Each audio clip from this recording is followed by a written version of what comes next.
I'm not your gossip girl, I'm the headline. Truth with a curve, baby, redefine.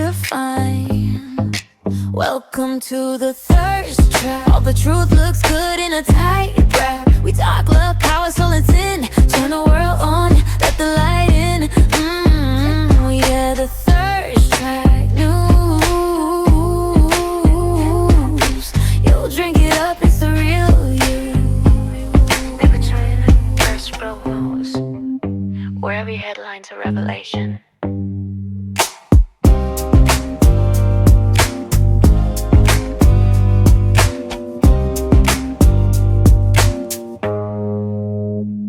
Good evening, well, good night, America. I hope you guys are doing well. Here I am, a little bit late, 17 minutes late, but it's okay.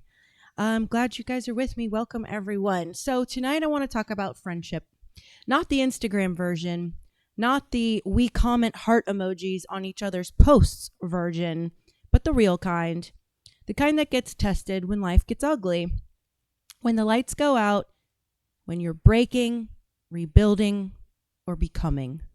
Because here's a hard truth I've learned along the way. People show you exactly who they are when you're struggling, not when you're winning. Let's start with the first kind of friend. These are the people who couldn't stand beside you in the hard seasons. The ones who went quiet when you needed support. The ones who disappeared when things got uncomfortable. The ones who watched you bleed and called it distance, boundaries, or being busy.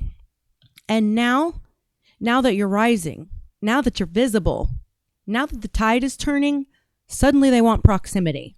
Suddenly they want access. Suddenly they remember your name. Let me be very clear. If you didn't ride with me in the storm, you do not get to bask with me in the sunshine. That's not bitterness. That's not boundaries. Sorry, that's not bitterness. It is boundaries. Loyalty is not something you earn after the glow up. It's something you prove before the win. And I don't reopen doors for people who only knock when the house looks nice again. You don't get to watch me suffer, question my worth, doubt my future, and then try to celebrate my victory like you helped build it. You didn't. And that's okay. Because access is not retroactive. Now, the second kind of friend is more complicated and honestly more painful. These are the people who have known me a long time. They know my heart. They know my soul. They know I'm not cruel. I'm not dishonest, not malicious. They know my intentions have always been rooted in truth. But they can't stay close to me. Not because I've changed, but because they can't separate their emotions from the truth I speak. They feel deeply. They internalize everything. And they confuse discomfort with harm. And so when I speak truth, especially hard truth, they hear it as an attack instead of an offering. They feel before they discern. They react before they reflect. And that hurts because you expect the people who know you best to trust your heart the most, right? But here's what I've had to accept. Not everyone is equipped to talk with a truth teller. Some people want peace more than honesty. Some people want comfort more than clarity. And some people want loyalty to feelings instead of loyalty to the truth. And that doesn't make them bad people, but it does mean that they cannot stay close to someone like me. Because I will always choose truth. I will always ask the questions. I will always pull at that loose thread. And that brings me to why this matters right now and why it connects to what we're seeing with Candace Owens and her sit down with Erika. We're watching in real time how complicated friendships become when truth enters the room. Candace is sitting across from the wife of someone she was close to. And yet, Erika remains measured, reserved, and tight-lipped. Not cold, not cruel, but very discerning. And people, they don't like that. They want emotion. They want instant allegiance. They want performative support. which I think we have been getting a lot of performative. But this also goes for how Erika sees Candace. She wants the emotion. She wants the instant allegiance. She wants the performative support. But Candace understands something very important, that love does not cancel discernment. Closeness does not eliminate the need for clarity. And this is where so many friendships break. People want you to ride for them emotionally, even when the facts are incomplete, stories are shifting, or the truth hasn't fully surfaced. They want unconditional emotional alignment instead of principled honesty. But real loyalty, it's not blind, and real friendships don't demand silence. Candace isn't being disloyal, she's being careful. She's separating compassion from conclusions. And that's something I deeply respect, because that's exactly how I move through the world. So let me say this plainly, without anger, but most importantly, without apology. Anyone who didn't stand by me when I was down will never stand beside me when I'm up. Anyone who can't handle the truth without emotional collapse cannot walk with me long term. And anyone who doesn't ride for me in integrity, in honesty, in courage will never share in the glory of my becoming. Not because I'm cruel, but because access to me is earned by loyalty, discernment, and most importantly, backbone. I'm not here to be liked by everyone. I'm here to be real. And I'll always choose truth over comfort, even when it costs me my friendships. That's not a loss. That's alignment. Now, let's talk about the Candace and Erika Kirk interview. Welcome, everybody. Let's see who is here. The fitness imposter. There's one truth. That's God. We're all flawed. We don't know what's true. Yep. I think grace needs to be met with grace. Mercy is holy. Hope that it is helpful. Are you opposed to being challenged, though? I literally got on a debate. It was literally yesterday. Team Erika versus Team Candace. So yeah, I'm pretty open to it. And I'm the first one to admit when I'm wrong, because my pride can't handle other people pointing fingers at me.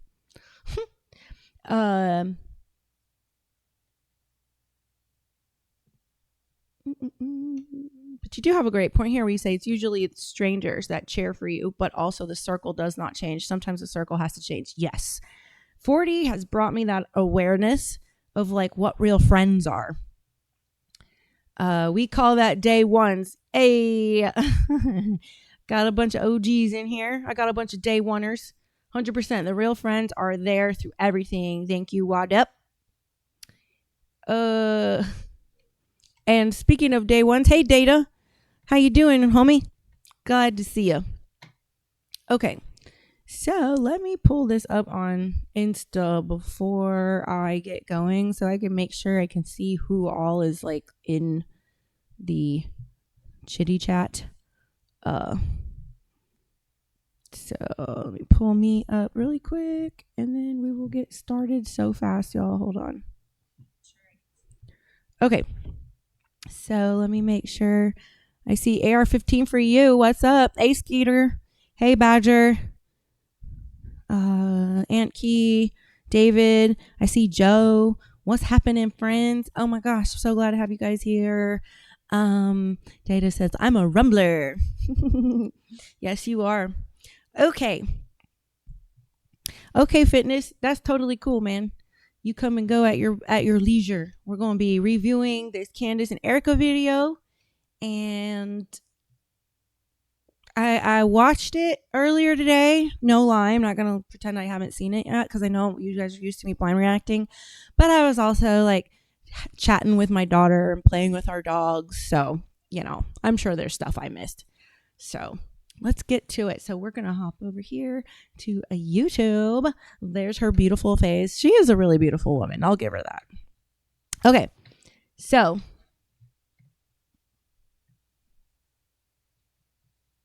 okay, here we go. Are y'all ready? Get your sweeties. Get your glass of whatever it is that you're wanting to chill with. Get a blankie, cozy up, and let's watch Erika. I mean, Candace talk about her meeting. Okay, everybody, Just so you know Shabbat she's Shalom. I just want to say Shabbat Shalom to everybody back at home. Happy Hanukkah to our greatest friends and allies. And, you know, this is a good time to mention that Israel does have a right to defend itself. Tucker Carlson is Adolf Hitler. And TikTok does need to be purchased by the Mossad. It's just how I'm feeling today. I am not different. Jeez. Maybe you are different. Welcome back to Candace. All right. Good bit of facetious sarcasm. Hey.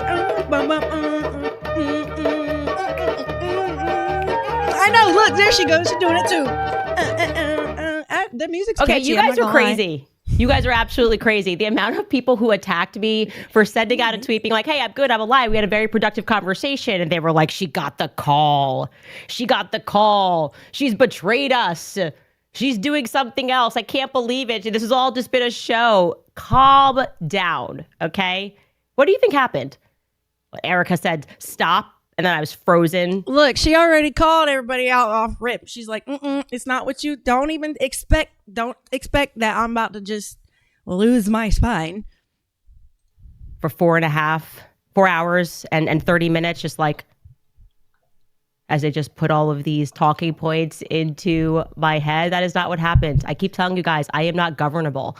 I am. So here's the funny thing. How many of my OGs in the chat, how many times have you guys heard me say I'm an ungovernable?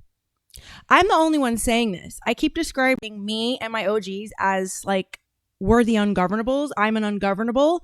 And I've been tagging her a lot and stuff. And I had literally, when she said that, I had literally 15 minutes ago said to my daughter, I hope she's looking at my stuff because I'm tagging her. And then she said that. And I'm telling you, I was like, what? Weird. Akin to Kanye West. I never felt more seen than when he tweeted a lot of years ago, just fired my manager because I realized I can't be managed. That is me. That tweet right there, I was like, oh, God. That's me. Yes, Kanye, I get this. Okay. I can have partners. Ask Joe in the chat. but it's like, I don't want a boss. I don't want a boss. Nobody is changing their mind anything. How ridiculous would it have been if I'm doing all of this, investigating, asking all of these questions, and then Erika Kirk offers to answer? What up, Slayer? How you doing, honey? All right, Wadep.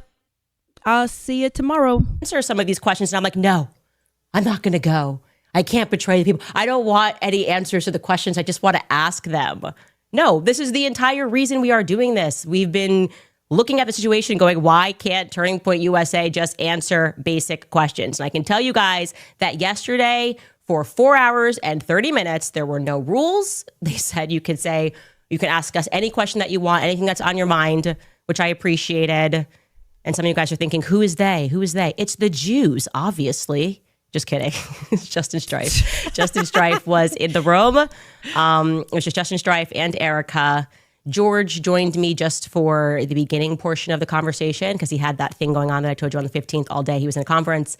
And then I brought my cousin Mia, you know, the one that has a really bad attitude. I just bring her there for vibes. So one really bad attitude. Let me just say, most of my black sister friends, they all got a bad attitude. Like, they're all mean. But I like it. I'm down with it because, you know, you gotta have somebody that's that bitch rolling with you. You gotta have somebody that's that bitch. I'm like very diplomatic about everything and to a point, because y'all know me. I'm too blunt. So like, I actually, when I would give my speeches running for Congress, I had to have help filling it out, make it long enough because I'm too direct. But I'm generally pretty sweet, to be honest. So I have to have that one bitch, you know, with me. I think it just confuses people. They're like, I don't understand what's this person doing here. And the reality is she's like always just listening to Cardi B music. But she's my cousin and I always have her around. And so that was it. She was kind of sitting a little bit away, but at the table, it was really just the four of us until George left. And I will be honest, I did not know what to expect going into the room. Good, honey. I Neither do did we. not know Look, here's if the they thing. were. I feel, I'm going to say this. I feel a bit more like after what I did watch, I just have more questions now. Like, I'm not satisfied. I don't think she gave us enough information for a 4.5 hour conversation. Like, there was so much more. What? Come on now. And so I left it feeling a little like I didn't eat enough, for dinner. We're going to be open. I didn't know what Erika's energy was going to be like, if it was going to be more of an argument, if there was going to be legal threats. You guys were telling me not to drink water, so I didn't drink water. Well, I brought my own water, but I didn't drink that water too. It was a lot. There's a lot going on, okay? And the conversation started with Justin Strife very sensibly saying, what are we looking to accomplish here? Like, what is the actual aim of this conversation? And he was pretty clear, and Erika was very clear, that they were sort of most upset with obviously a bit of a fever pitch, when I tweeted that it was a godforsaken company and people should not give money to it. And I have to own, I did think that was extreme to say. I was like, ooh, you're going after their blood supply. I mean, once you're at the point ready to say, don't give the company your money, you better be damn fucking sure of what you're doing right there. So I could see why they'd fucking be mad about that, especially because nothing is provable yet. that's aggressive. That is actually aggressive in the Yes, retrospect. Candace, it was I was very aggressive. frustrated. But you can be aggressive. I don't know, I felt like we weren't getting any answers, and there were so many lies. And then I was getting attacked for asking all meaningful questions that was within their capacity to answer. And I told you, I definitely, my problem in life is that I can rise to anger very quickly. Okay. Yes, she can, Candace. We all know this about you. We can tell. We can see that. Because that's one of the things that made her hard to swallow for me when she first came on the scene, was like, why do you have to say everything so bitchy? Like, all the time. So it took me a long time to warm up to her. And then she started looking like she was bought and paid for by the establishment. And then I just kind of ignored her. And then this Charlie Kirk thing, like, kind of brought me back in. Not with her, just supporting her cause to find out the truth, because like I haven't been watching her since, so I kind of can't. So far as the Charlie Kirk stuff is going, I love what she's doing, but truth be known, the reason why, like, I think I need Jesus is because I also have the same issue. Once I get too angry, my walls have been victims, my windshields, so I realized I needed Jesus and recovery. And now, I'm getting closer to my inner child self, which is the sweet side of me. And, I'm not quick. I don't think I'm quick to anger. It's just that when I do get angry, it's like kaboom, so I don't know if it's the same as her, slightly different. I shared with them that I really felt like I was under attack for telling the truth from the very beginning, like casually, when I mentioned the Catholicism thing. Like, what was that about? I was like, look, I say something in a tribute to him. Mm-hmm. Alex Clark and Andrew Colvett then jump onto a podcast and they're doing that weird interview, which is clearly aimed at me. And they've teased the interview. It's like aimed at me, but they never say my name. And that to me felt like it was the first, the first bit of mud that was slung, their answer for that was, remember, hey, they tried to say she was lying about the Catholic thing with Charlie, and she was like, okay, well, here's all my text messages, and she showed the text messages, and then they were like, why are you showing private text messages with Charlie? It's like, well, fuck, what's she supposed to do? You told everyone she was lying. That was a really crazy time. A new system had to be put into place, and by no means did Erika give any person the authority to go out and say that the Catholicism thing was a lie. It kind of turned into this big thing. And Starburns. Whatever. Okay, that kind of obviously was not the meat of the reason that we wanted to sit down. I will say I was immediately refreshed by the fact that one of the first things that Erika did was she owned the lies, or rather, I guess they would cage it as miscommunications that were coming from various That's not people at the owning company. it, Candace. Oh, come on, Candace. If they're classifying a lie as a miscommunication, but you believe it's a lie, Candace, fucking say it's a lie still. Say she's still lying. Because I do think Erika Kirk is still lying. There's a very key point in this. And my women will understand it when I explain it, but we'll wait till we get there. Hey, Micah. How are you? I'm didn't have any energy to do the show today, as you can tell by the high yellow look I have going on. I look like a freaking vampire right now, like pale as shit. So yeah, but I hopped on him here because we have to talk about this, you know? Look, this is a company with 650 people that are employed. Everybody at this time is exceedingly emotional. What's up, Rob? And they are communicating, and no matter what somebody says on Twitter, they assume that this communication has come down from management, and that's not always a circumstance. But they owned right away, which felt great. Hold on. That answer was... I told you, I definitely, my problem in life is that I can rise to anger very quickly. So hard to go shared with backwards them on that this. I really felt like I was under attack. Shared with them that I'm to place, and by no means did Erika give any person the authority to go out and say that the Catholicism thing was a lie. It kind of turned into this big thing. Wait. Whatever. Let's go back okay, to 4 that's minutes. aggressive. That is actually aggressive in the retrospect. Okay, I let's was listen very now. frustrated. And I don't know, I felt like we weren't getting any answers, and there were so many lies. And then I was getting attacked for asking all meaningful questions that was within their capacity to answer. And I told you, I definitely, my problem in life is that I can rise to anger very quickly. I shared with them that I really felt like I was under attack for telling the truth from the very beginning, like casually when I mentioned the Catholicism thing. Like, what was that about? I was sorry, like, guys, I went so say far back. something It's and really attribute hard to 'cause the him. screen's Alex little- Clark and Andrew Colvett then jump onto a podcast, and they're doing that weird interview, which is clearly aimed at me. And they've teased the interview. It's like aimed at me, but they never say my name. And that to me felt like it was the first... I don't know, the first bit of mud that was slung. It was. Their answer for that was, hey, that was a really crazy time. A new system had to be put into place, and by no means did Erika give any person the authority to go out and say that the Catholicism thing was a lie. It kind of turned into this big thing. No problem, Micah. Whatever. Okay, that kind of obviously was not the meat of the reason that Here we go. we wanted to sit down. I will say I was immediately refreshed by the fact that This part. one of the first things that Erika did was she owned the lies, or rather, I guess they would cage it as miscommunications that were coming from various people at the company. Like, look, this is a company with 650 people that are employed. Everybody at this time is exceedingly emotional, and they are communicating, and no matter what somebody says on Twitter, they assume that this communication...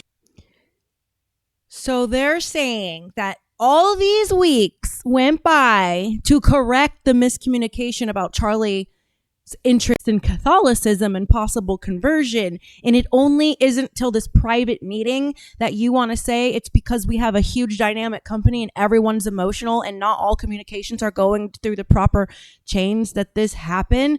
So either she owned a lie or she gave you an excuse that it was a miscommunication. Like, Candace, which one is it? I don't like that. Has come down from management, and that's not always a circumstance. But they owned right away, which felt great, that if you guys recall, Erika sat down with Glenn Beck. I actually missed this portion because I didn't get to watch the interview in its entirety, and we were pulling clips because a lot was coming out very quickly. But there was a portion that was going around that was viral, and it was Erika saying that she had Charlie's phone and that Charlie never texted anybody the night before. Here we saying go. That this is pause. So this is the part where I believe that Erika is still lying. Now, Candace believes her, but listen to what she says about Erika and her knowledge of Charlie's text messages. Watch this. Thought that they were going to kill him, and that obviously reflected poorly on me because I was the one who said that he did, in fact, text multiple people the night before. And then I went on Jimmy Dore on Friday, Jimmy Dore's show, and I clarified. I said, Andrew Colvett told me specifically that he was one of the people that received this text message. So I got that first person. I didn't get that from a source. I got that directly from Andrew Colvett. And then somebody who had access to Dan Flood's communications said that Dan Flood similarly received a text message. They owned that right away and explained. Erika said that she has Charlie's Listen to phone. this. Listen. She's looking at his iMessages, and it turns out that he, like everybody else, communicates on Signal. He communicates on Telegram, and Erika Kirk is saying, oh, I was only looking at just the iMessages. It never occurred to me through these accusations that Charlie knew he was going to die to look in Signal, Telegram, Kick, Snapchat, WhatsApp. Shut the fuck up. Shut up. No. If someone was telling you that your spouse was telling them, I'm going to die tomorrow, I think I'm going to die tomorrow, they get murdered, you would be, and you have their phone, you would be going through every single texting app on there possible. And I don't want to see here that you can't get into it because you need facial recognition or ID code because your mother is part of the intelligence apparatus of the United States and Israel. So you have every capability to get into that phone if you want to. So I don't believe that bullshit at all, especially as a wife, especially as a woman. Women, I don't do this because I don't want to like to do it to myself. If you're looking for something, like if you say, "Oh, I want to go through my husband's phone because I think he's cheating," if you're wanting to find it at this point, you're looking for it. You're going to convince yourself of any stupid thing is a cheating thing. So we don't even look. Now I'll tell you this: all my girlfriends, they nosy as hell and they look at their men's phones, every square inch of their phone. So don't even try to convince me that she just didn't know to look in the other apps. Oh, there they are. Hold on. She's going to keep talking about it. that those when she heard me say that, they then went and looked, and yes, that what I said was true.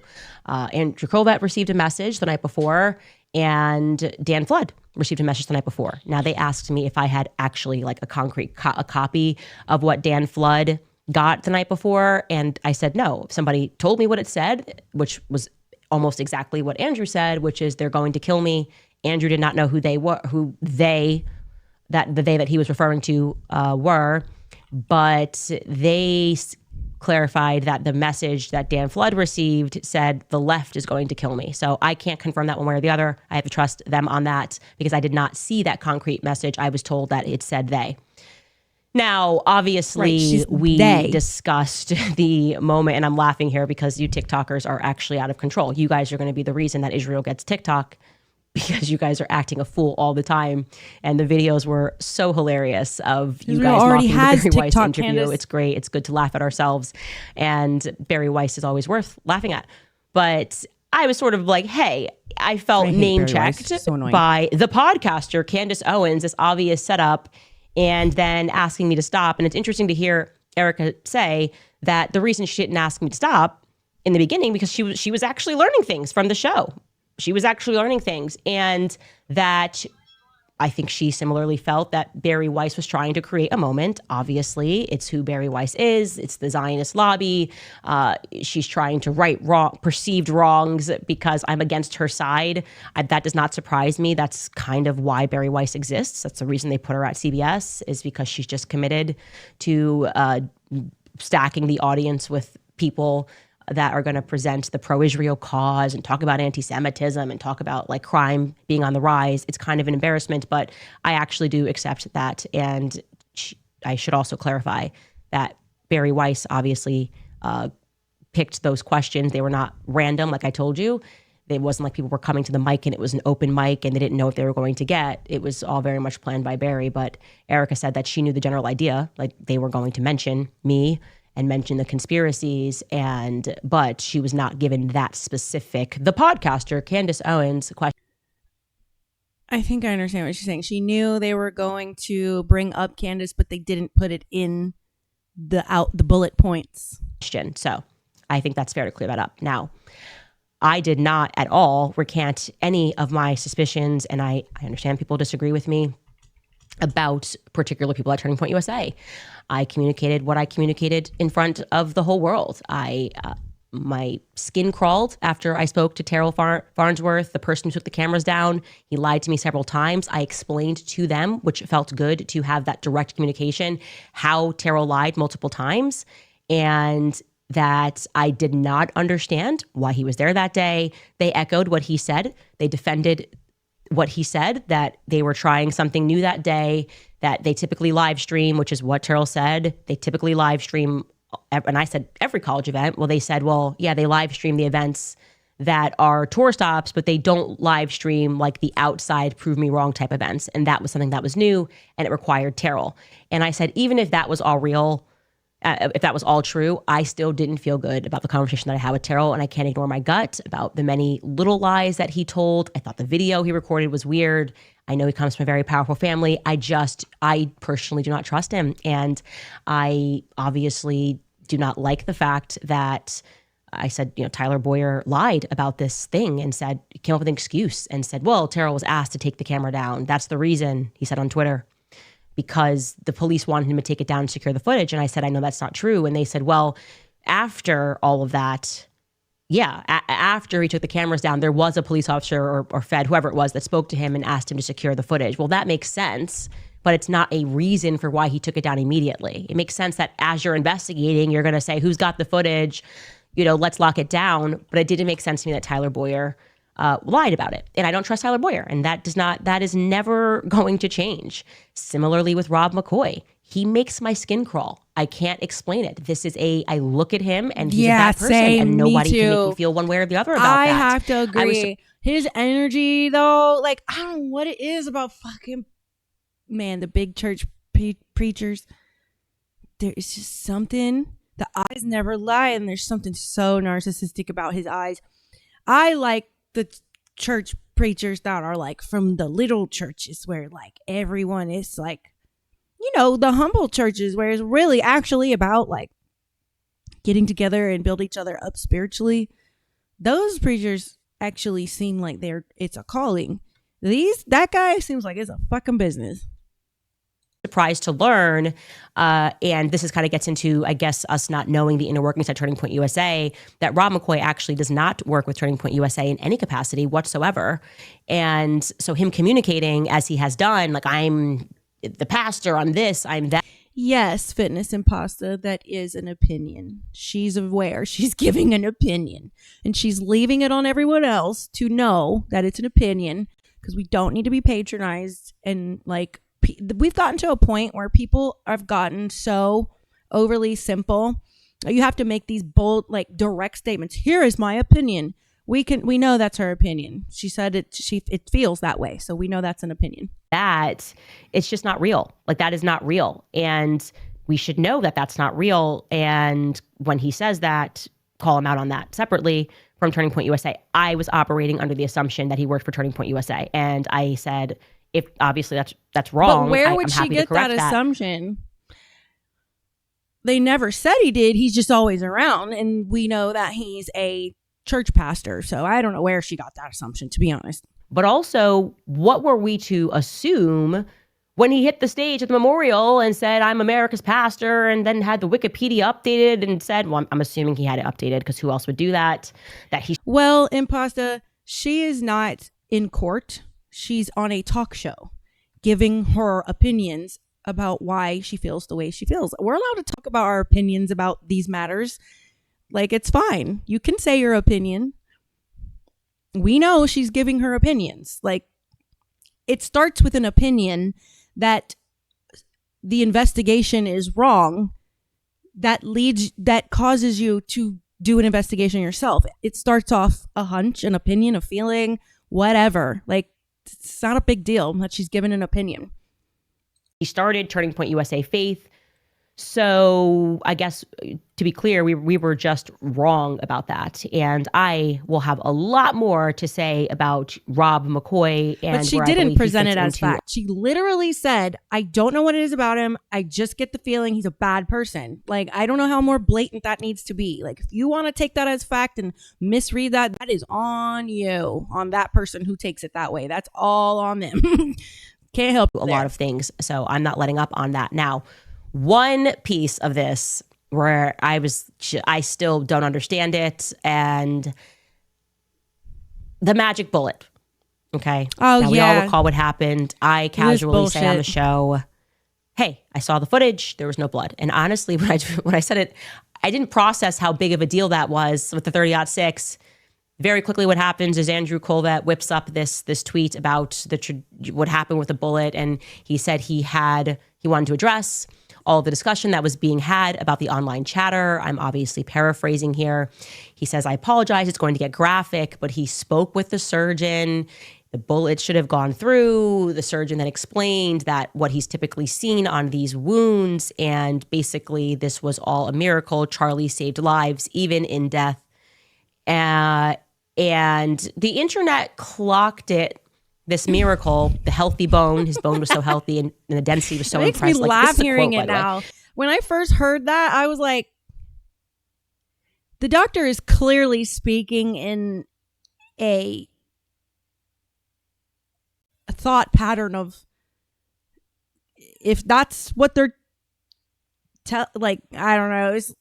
Look, I've heard doctors come out of like surgeries with a situation and say a miracle must have happened, but nothing like this. Like, someone's bones were so incredibly healthy and dense it could stop that caliber of a bullet. His bone was so healthy. I want to read it. This is allegedly from a surgeon. Quote, "His bone was so healthy and the density was so impressive that he's like the man of steel. It should have gone through and through. It likely would have killed those standing behind him too." And we were just like, eeh. That kind of was like the beginning of the WTF, right? I feel like that was kind of the beginning of it. And immediately people in the comments responded to Andrew, and he said, this individual said, "This post is so fake as it would violate HIPAA.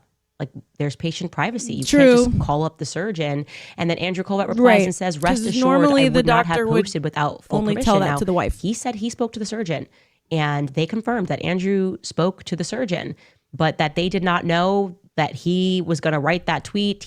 They did not know that he called up the surgeon. So, like, it very much came across to be like, Andrew. Do you believe if she's, obviously that's what they told her, because they knew, both her and Erika said they were going to talk about their meeting. So Erika and them knows she's going to get on here and talk about this. Do you believe what TPUSA, when they say, "Oh, we just didn't know Andrew was going to tweet that"? Like, do you think Andrew would be that bold to like just do that?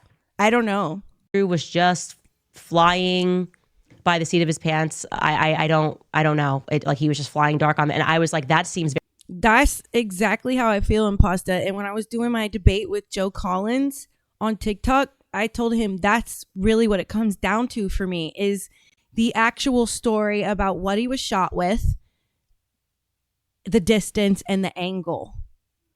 For me, that's what really,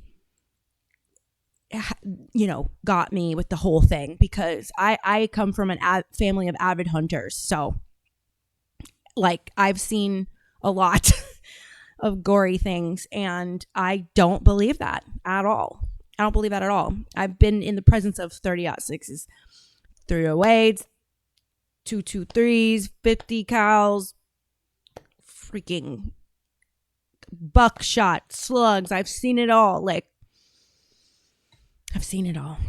It's very strange to me, because why would a surgeon do that? Like, the first thing the surgeon should say is, "I can't speak to you." I don't even know, in theory. Is saying that he heard this week that on MLK was murdered by a 30-06, one bullet to the face, turned down inside the torso, and bullet lodged in the torso. Bullet didn't leave the body. I don't know. Also, with there was something weird about the JFK one too, where they were trying to say it was like a lone shooter. Even if it was Tyler Robinson, like, he's not. This is, to me, clearly a hit job, and he wouldn't be acting alone. Andrew wasn't even there when Charlie died. I don't even know why the surgeon even knows this guy, actually. Maybe he hung around after, but, Andrew was not one of the people that got into the hospital or anything like that. So this is Hey, Mikey, quite literally machete. the PR guy who's calling the surgeon. And so that just seems... Right. I think it's improper for a PR guy to call a surgeon and then post about it. I think that should have been cleared by the wife. I think the wife, I don't know. She's just, the wife is letting everyone do so much. Like I could just be, I'm a different person, but if that was me in her situation, I'm leading that charge for sure. I'm not going to let so many people do so much for me outside of my lawyers. And other than that, I wouldn't be trusting anyone around me, especially the people who had most access to Charlie. I would be incredibly suspicious of people inside the organization, because that's every time we've looked at all the other ones and it's always the people right closest to them. Like, I don't know why we're having a hard time believing that for this one. That just seems very inappropriate for a person to do, period. And I would say it was kind of the beginning, but that was what I got from that. Now, obviously, we discussed the security. I brought up Brian Harpole, this interview with Sean Ryan, and I think we can believe Turning Point when they say that they did not approve of this. They had no idea he was going on Sean Ryan. I think that's pretty clear. I don't believe he works there anymore. So that was kind of him just getting out there, and perhaps... How did you guys feel about his interview? There were two things that stuck out for me. What he said about the police chief, when he said, first he says, the police chief and his department are phenomenal. Then he blames the fact that the area above Charlie, he says that the police chief texted him and said, don't worry, we've got you covered for that area. And then says, but no one was there. So like, but why weren't your guys there? Also, he said that all these people making accusations can do FOIA requests. Why don't you do the FOIA request? If your company is being accused of dropping the ball, I would be doing the FOIA request and showing everything. And then the other thing was the drones. I knew right on the spot that he was lying about the drones, because just a couple days before, a gentleman had said that they did fly a drone, and he was standing right next to Charlie when they were flying that drone, and he was telling Charlie that he didn't like the location, that it looked really unsafe, and he was having an intuition. He's a preacher, I think a pastor also, and you can see the difference in the big church preacher she was talking about earlier they showed versus the pastor with the glasses that said he was with Charlie flying the drone, saying this place doesn't feel safe. He was getting a spirit talking to him right then and there. He was feeling it incoming, because he was like, this doesn't feel right. This just doesn't feel right. And, Charlie wanted to keep the show going. Trying to rescue his own reputation. And I think that only made his reputation worse, actually, because people rightfully sensed that he wasn't telling the truth in that interview. Oh, I feel you, Pastor. I didn't saying things that didn't mistake you make for any sense. Again, you can't. I did not mistake you, dear, for anything less than America first. I got you, brother. Personally have these people that believe, like Brian Harpole, that with enough performance, he can sit down and you're just going to convince people that this is real. And this is just a different time. Like I said, these TikTokers are out of control. They will check you in 4 seconds. Okay. Yeah. When I was doing my stream with Joe yesterday on TikTok, they freaking flagged me for nudity, but I was wearing a halter top and I had cleavage like this, and saying, oh, some viewers might find this offensive. And then I was just bullshitting before Joe came on and was just talking to people, barely talked about the topic we were going to be talking about. And all I said was, I think Candace has good critical thinking. And then someone flagged me and gave me a violation for misinformation. I hadn't even been on live before on TikTok. I was like, what the hell? Biggest piece of this that I want to communicate, and that I did communicate to them, and I hope that they took me seriously on this, or rather that they take my strong advice on this. Shogun. I said one of the reasons why I really want to sit down is because I want to walk out of here and feel confident saying to my audience, hey, like, there's stuff going on behind the scenes, but Tyler Robinson shot Charlie Kirk. Like, that more will come out, but you can take it from me that this is what happened. I was looking to achieve that because there's been a lot of signaling from various people, some people who are experts, some people who have been involved in cases, that there's obviously going to be stuff that the public does not have access to. And so it is at least plausible that they have seen very clear footage that we've been asking for of Tyler Robinson getting up there and taking the shot. Like, they have access to UVU camera. So I was hoping to hear that. And I said that I want to hear why people feel so confident at Turning Point USA that Tyler Robinson is the guy. Basically was And wanting to be wrong is what she's saying. She was saying, I want to be wrong on this. I want to go back to my audience and be able to say, I can tell you without a doubt it was him. But she didn't get that. They elected to call the lawyer, like, you know, their lawyer who is involved in this case, one of the lawyers that's involved in this case. There's always a team of lawyers, especially for something like this. And what I got from the lawyer did not make me feel that Tyler Robinson shot Charlie Kirk. It did not make me feel confident that he didn't or did shoot Charlie Kirk. Also, I was very surprised by this. He spoke a very long time. I asked, you know, can you share with me what it is? And I said, when you share this with me, I will not say what that thing is. If that's what if we want to protect the integrity of the case, I'm not gonna. If you say we've got the footage of him taking a shot, I promise I won't say that to the audience, but I will communicate to them that you have something that is solid. And no, to the exact contrary, this guy effectively said, not effectively, he said that they have nothing but the affidavit. Okay, so what you have, what we have seen is what they have. What is being discussed publicly. This whole like non-expert. This is why I said I just have more questions, not about the research Candace has done, but about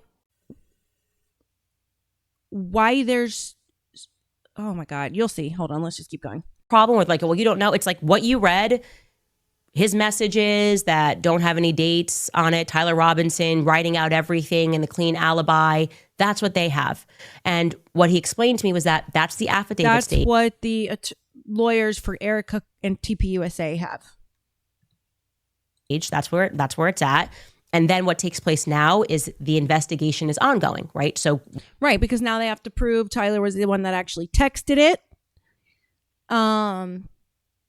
Because just because there's a text in someone's phone doesn't mean they actually texted it. And the same would go for the text messages found in Charlie Kirk's phone.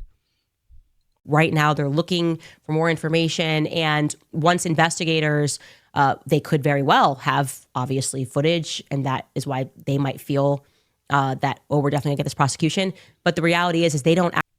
And it's kind of crazy, since they're in the investigation stage, it's crazy to me that they don't have Charlie's phone.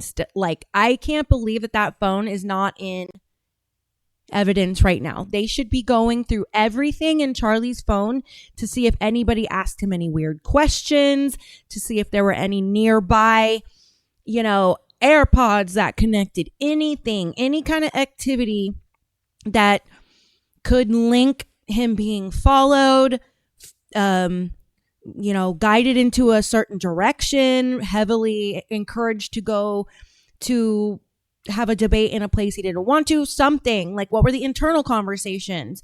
Who were the people outside of TPUSA messaging Charlie? It's like,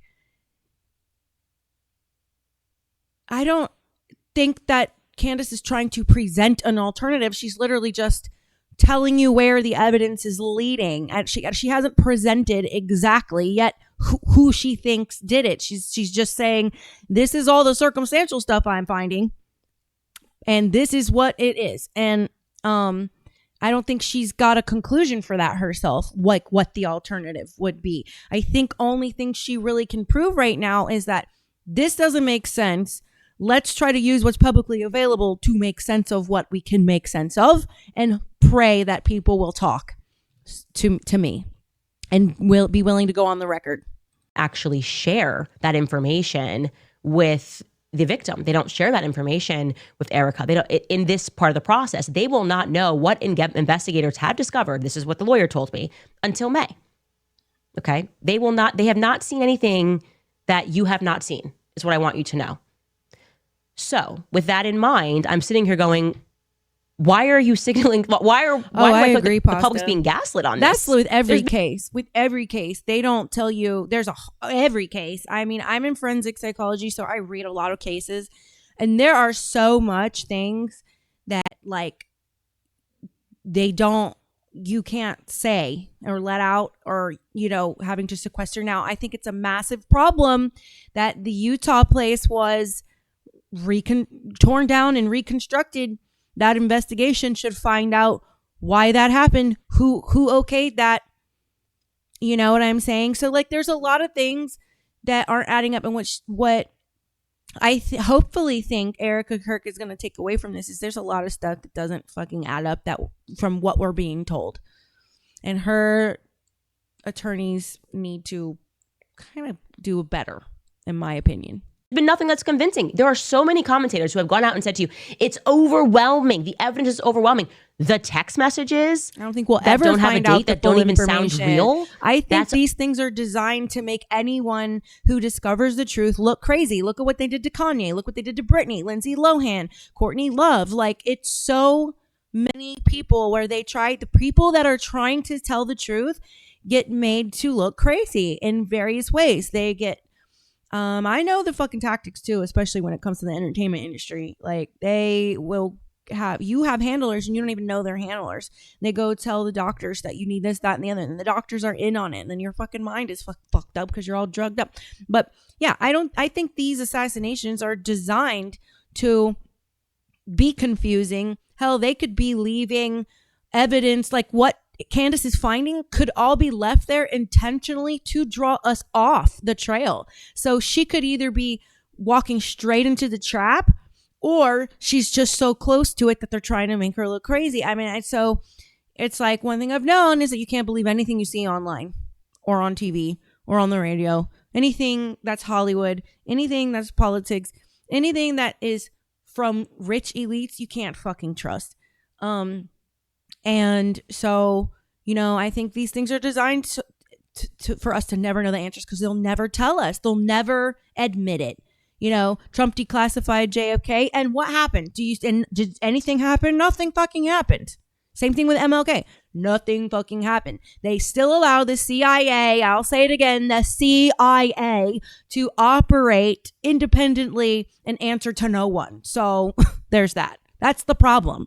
And we know, if you've been paying attention to any bit of history, that England is America's daddy, and the state of Israel is America's mommy, and we are the lapdog in between daddy and mommy. So, we all know this about the CIA, who runs it. So I just think it's kind of obvious, and I think she's giving a very valiant effort, and I think, of course, she's going to have some things wrong. She wasn't there. She wasn't part of this. She's going to have a lot wrong because they're not telling us anything, I'm sure. But that doesn't mean she's totally wrong, or at least not on the trail. I've watched bloodhounds track a deer, get a quarter mile within the deer, and then get totally off track. And then you got to spend 6 more hours getting right back to that deer. So, and their noses are like fucking, they're going off of smell. So it's like, if they could fuck that up, there's obviously ways that Candace is going to be wrong, and we need to obviously accept that ahead of time. Like, we're not just blindly loyal to one side or the other. We know we're we're getting lies. So 4.5 hour talk, Ryan says, and no questions answered. Data says, really, she talked that long? I believe Tyler Robinson did it, and I believe he was enabled, and it's even possible he got help or a little push to do it, but I don't know. Data. I think if Tyler Robinson was involved, I think he was totally paid, like Chauvin, like whoever freaking guy is that shot. I think these people are paid off, and I think their families are paid off. Like, you're going to have a whole new identity, but don't worry, like, we're going to pay you all this money, and they buy their fucking silence. And I also understand the witness protection program. You guys should actually look at it. The parents, y'all should look at the witness protection. It's a sad day if you get put in witness protection, because you literally die. Not literally, but your identity literally dies, and they give you a new one, and you can never come back home and talk to anyone from your past. And it's sad, honestly. It's overwhelming. That, to me, feels really fake and gay. I really do want to say that to every commentator that is out there trying to tell the public and insisting that if you say it enough times, it'll become real. The cover up is the cover up. fair wish. Guys, it's 11:11. Make a wish. You're actually just being dishonest. And I offered that a more honest way to communicate would be to say, we think he's involved. We feel strongly. I've said that. I think he's involved. We are very hopeful that throughout this investigation, we are going to get that concrete thing. And that's where we're at right now. That's just the stage that we are at. That is not what we are getting from them. That is, yeah. What I tell you in my monologue from like 2 days ago, I said this, or yesterday, this talk is going to either be wonderful or it's going to leave us with absolutely more questions, which is where we're at. I feel like that's really important. I just let you guys know, let the gaslighting stop. They have what you have. Okay. There is nothing else. They are in an investigative stage. Erika has been named as the victim. They will know more in this May hearing, which is the probable cause hearing. That's what the lawyer told me. It's a probable cause hearing. And that's when they will see the evidence. That's when they get to present the evidence, why they are going to stand there before a judge and be like, yes, we need to move this forward. It's not just an affidavit. We're not pulling together scraps. We have concrete evidence. Until then, okay, until we all get on the same page and understand what else they have, I am very confident stating the opposite of all of my, I guess, well-paid peers in that I don't believe that Tyler Robinson pulled the trigger. And what I also said to them was, and I said this in front of the lawyer because I don't know why I'm like this. I was like, you might need a new lawyer. Like, because this person's trying to sell to you that this is solid. One of the rules that me and my husband have is that if you have a lawyer that tells you like you're 100% going to win, it's very clear that you're going to win. You need a new lawyer. Yeah. Okay, that's a cheerleader. That's not a lawyer. A lawyer, yes, even if you should 100% win, should be telling you the risks here. You know, I feel good about this case. Take a minute to welcome some people in the chat. What's up, Robert? Hey, Patriot Sailor. Pascal, welcome. And Rob 43950. I feel good about this case, but here's where things could go wrong. I want you to understand those risks that are involved. We don't have this yet. We don't have that yet. And especially given what I told them, which is your lawyers, or the investigators rather, not their lawyers, because they're not the ones investigating. It's the state of Utah that's investigating. They have not called the one solitary person, as I told you guys, who filmed as he was on the roof. Remember the guy that's like, oh, there's somebody on the roof, and he sees him crouched down. I said, I spoke to that person, and his testimony would be devastating to your prosecution. Yes. He saw the person on the roof. He filmed the person on the roof at 12:23 p.m. And he did not see that person take the shot. I and wish this is not Joe some was random still student. on this because this part right here, she's telling the TPUSA and Erika Kirk attorney, like, do you not realize the cover up right here? Because he's not been interviewed. The guy was covering someone else. That's why no one believes it, because the person who saw him on the roof never took a shot. That person was covering someone else. That doesn't mean Tyler's DNA isn't planted on all over the place. They can plant people's DNA everywhere. We've seen the government admit to this. We've seen CIA documentaries where they've literally shown how they do this and spread people's DNA. They go steal it and then transfer it. I don't believe any of that. Like any of that. I would be such a horrible jury member because I would be biased because of JFK, Martin Luther King, and every fucking CIA interview I've ever seen. They show you the fucking, once they retire, they can't wait to talk. And they show you like the weaponry, the biochemical weaponry. The disguises are fucking scary. And then DNA. These people put different fingerprints on their hands, man. These operatives. Like, if you've seen it in Mission Impossible, it already exists. Like, it's a guy who trains people to shoot guns at a range. He knows guns, okay? He said what he saw was a smaller gun. He said that this person was dressed in black tactical gear and there was no recoil. That's devastating. That would be devastating to the prosecution. And yet, yes, it would. Investigators haven't reached out. Now, they offered back, well, maybe they haven't reached out because they have an even clearer video and that's true. That's actually a good rebuttal. They're like, we don't even have to talk to this guy because the video will speak for itself, and we saw what we saw. Good point. Okay, but wouldn't you still want to speak to the other guy so you could prepare? I don't know, to question him something. I don't like that this investigation is going on, and I feel as though I spoke to more people than they have. I spoke both of the people who filmed videos that day. Reality Pocket. That is very possible. He says, I think the video of him on the roof was from the day before scoping it out. That's an interesting take. That's an interesting take. I like that. See, I don't blindly just support like one person. I support critical thinking. Let's think about this. How could they be right and how could they be wrong? You have to look at both sides of the coin to know that you've got a tight case. You have to look at where you can lose the case and where you can win the case, and where they could be. But so Reality Pocket brings up a very, very, very interesting muse. He says, I think the video of him on the roof could be from the day before scoping it out. Interesting. Told me that they weren't reached out to. So I don't understand what's happening here. But I don't understand the video that they released is what I think Reality Pocket is talking about. What she's saying is the video from someone who was there in the crowd that day was while Charlie was talking was going. Y'all have seen the video, I hope. You see someone zoom in and they're like, oh, you can hear someone in the video go, oh, look at there. There's someone on the roof. And you can see the crowd and you can hear Charlie in the background talking. confidence, I guess, is the best way to say this. I told him I do not understand the confidence that is happening. Now, another really big thing that happened But here's the thing, John. If TPUSA is bought by Israel, then we're in the same problem. That's why it actually does matter for the midterms, because we are trying to get out.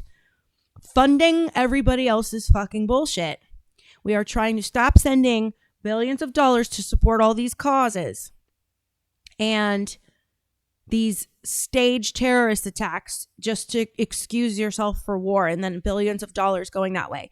So yes, the midterms are important, because if you're America first or America only, if you're America first or America only, you don't want any more 90% of Congress being funded by AIPAC.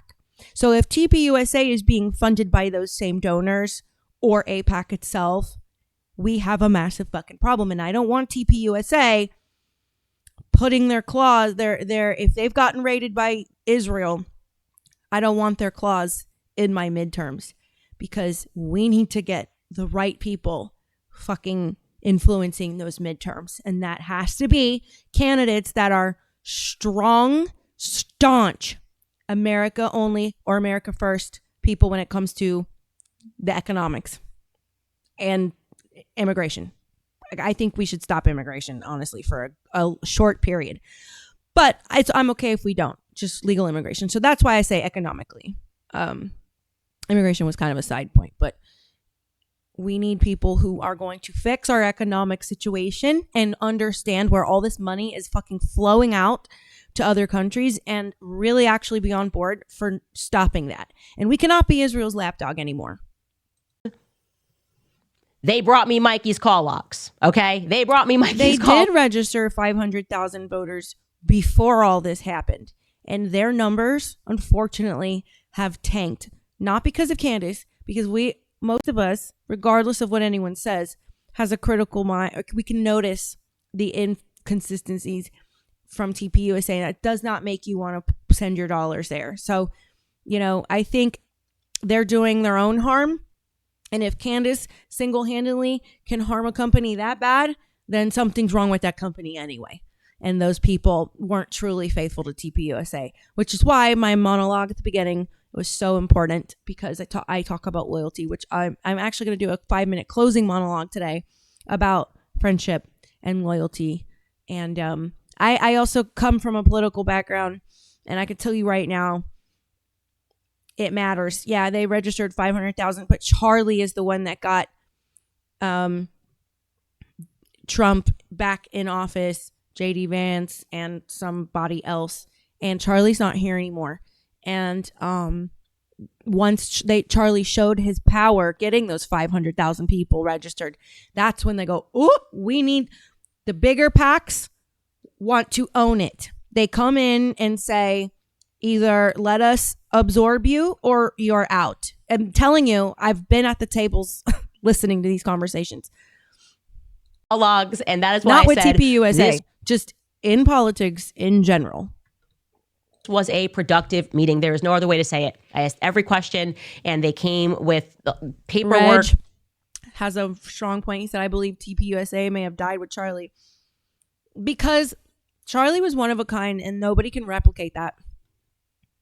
No one can replicate that. To show and to answer and to explain certain things. Also, which was, I thought, actually kind of sweet, that I guess I did on the previous show. I was like kind of looking at things into Mikey, and I couldn't find him. And someone said, I think Mikey's not his like real name. Like they thought it was his middle name, actually. And I just assumed, okay, well, maybe he's using his middle name, and that's why I can't find him. But Mikey really wants you guys to know that is his real name. And it is his real name. I found out shortly thereafter that they were confusing his middle name with, they thought it was switched. That Michael is his real name, just to clarify that, because I realized I actually didn't go back and clarify that. But Mikey's call logs, big piece of this, okay? I'm going to, I guess, jog your memory on what Blake said about Mikey that day, and then I'll tell you what actually happened, because I don't think Blake has that great of a memory, okay? Steve, I will say this. God will always give us the leaders that we need. He's one of a kind, but we will have other people that are going to be the lighthouses in the dark. And it's just our job to recognize who they are. Okay, take a listen. So I was not with Mikey, or I don't remember being with him. I think I was ahead of him as we left. And then we get out, and I run for, can't have been more than 15 or 20 seconds. And then I realized there hasn't been another shot, so the shooter has likely been detained or stopped or something, not in immediate danger. I pause, I look around me, and I see Mikey. And I see Mikey there. And truthfully, I will never forget what I saw, because I've seen Mikey almost every day for the past 2 years. I know his personality very well. He's a very bubbly guy. He's a very happy guy almost all of the time. And I'll never forget what I saw, because it was clear in the moment that he was profoundly freaked out. What I'll always remember is the way his lip was quivering, which I'd never seen before. And you very rarely see from someone that he was freaking out. And then I think he literally said to me, I might be imagining this, but I think what he literally said was, he was looking around, and then he says, I need to call Erika. And then he takes his phone and he begins calling Erika. And I don't want to disclose how that call unfolded, but he did that. Your mind extends all of this, but that is happening within a minute of all of this occurring. I remember he calls Erika. Around the same time, I pull out my phone and I call my mom just to say, Mom, there's been a shooting. You're going to see it on the news. I'm okay. Pray for me. I've got to go. And I remember that call.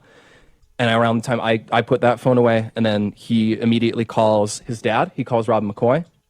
And he says, Dad, someone shot Charlie. You need to call all of your pastor friends. Charlie was hit. We need everyone to pray right now. And that's what he told him. Okay, so that's just not right. And so when he says, I might be imagining this, for I'll never forget, followed by I might be imagining this, probably means that maybe you forgot and like you really could be imagining. Now, for me personally, I think the normal physiological response in these high adrenaline situations for most people is you lock in. They're literally your body, when it goes through something, when it's terrified and it's going through like sort of like you are. She's talking about the flight, fight, or freeze mechanism in your brain. Your body adrenalizes, sends a shot of cortisol, adrenaline, and norepinephrine. And depending on the mixture of what you get, determines whether you're a flight, or freeze person. So that's what she's talking about. The tunneling of vision, the auditory tunneling. She's, a layman way. She's trying to describe the experience of it and doesn't know how to break it down by mechanism. really paying attention to details. We've learned about this many times over in health class growing up. This is why they talk about that fight or flight response, and quite literally there's stuff happening to your body. And so there's a lot of details here that are just not accurate. And the one that surprised me the most, John, to your comment, have a little more faith, buddy. Have faith in the people. You know, Charlie went and spread his message, and people haven't forgotten it. In fact, his supporters have more than doubled. So have a little faith, John. God, the light always wins, but we will have to go through something horrible as a species before that happens, before real transformation happens. So most about these call logs is I certainly feel that we were given the impression over and over and over again that the first person Mikey called was Erika, right? He called Erika. We were told this by many people. But they got also their call that he log. trained, like he almost like went to a camp and trained, and Charlie was like 1, 2, 3, go, and like fast 1, 2, 3, go. That's why he walked away. 1, 2, 3, go, and just told him this is what the first thing you do is. Well, he didn't do that. Actually, the first person he called was his wife. He called Elizabeth McCoy, and then he stayed on the phone with his wife for 10 minutes. She's about to show the call and log, during those 10 minutes, he three-wayed Erika 3 minutes after the shot went off. And then he three-ways his father. And then he three-ways. Well, John, I get it. I am an intuitive. So one thing I've learned is we aren't right about anything, everything. And it's kind of easy to be right about what's coming ahead at this point if you've been paying attention for a minimum at least the last 30 years. I'm 40. I started getting into politics at 10 years old when my dad was listening to Alex Jones and NPR and the whole mixture of stuff. Y'all know I come from a bloodline. And so it's just in my blood. And I will just say that there are times where evidence is laid out. You can use the past as a good indicator of what the plan is for the future. And we're not right about everything, because the things that are there for you to discern are meant for you to discern, and the things that are meant to be kept hidden will be kept hidden so they can be used in the divine timing, without exposure too early. So, you know, we know Bible prophecy. If you're a Bible reader, there's many books that talk about what's coming. It's not just the Bible, you know. A version of Armageddon is coming, and that is a psychological, we are psychologically bringing it, vibrating stronger. The more we wake up, the more we bring Armageddon here faster. We're manifesting it because we're supposed to. That's part of the destiny of everything. And we're bringing it faster. We're bringing, you know, as time speeds up as we move through the years, and the more we wake up, the more of a rift we're causing. And it's going to bring the clash, where ultimately good and evil have their war again, and good and evil exists in all people. So it will be a fully locked in, I think, all human event, to be honest with you, because there's been some studies on mass consciousness from atheists, actually, which I like because it gives it a little bit more credibility, I guess, you know, because if someone's a believer in God and they're telling you this, you're just going to be like, whatever. Of course they believe in like hocus pocus woo-woo stuff. But if an atheist is doing a study on mass consciousness, and one of the studies that I watched was it's about 10 years before 9/11, there were these monitors that were placed kind of like all around the country and other places around the world that just monitored the energetic field of human beings. And in the hours, the 36 to 48 hours preceding 9/11, they saw a mass human energetic spike. Everyone was feeling it coming, but not everyone is awake to that. We've been taught to keep our spiritual senses dulled down and our diet's terrible, and we think we need a priest to negotiate on behalf of us with God, as a middleman. And they've just gotten our instinct, our gut, our intuition, our direct line of communication to God so dull, that we kind of forget that we're all connected to each other. We really all can feel each other if we were to just put the distractions and the technology down. If the lights were to go out, you guys would have to permanently, you're going to see real quick what really matters. And that's that gut feeling, that intuition is what's going to matter most. After that, what plays out, So reading people becomes a different type of skill needed.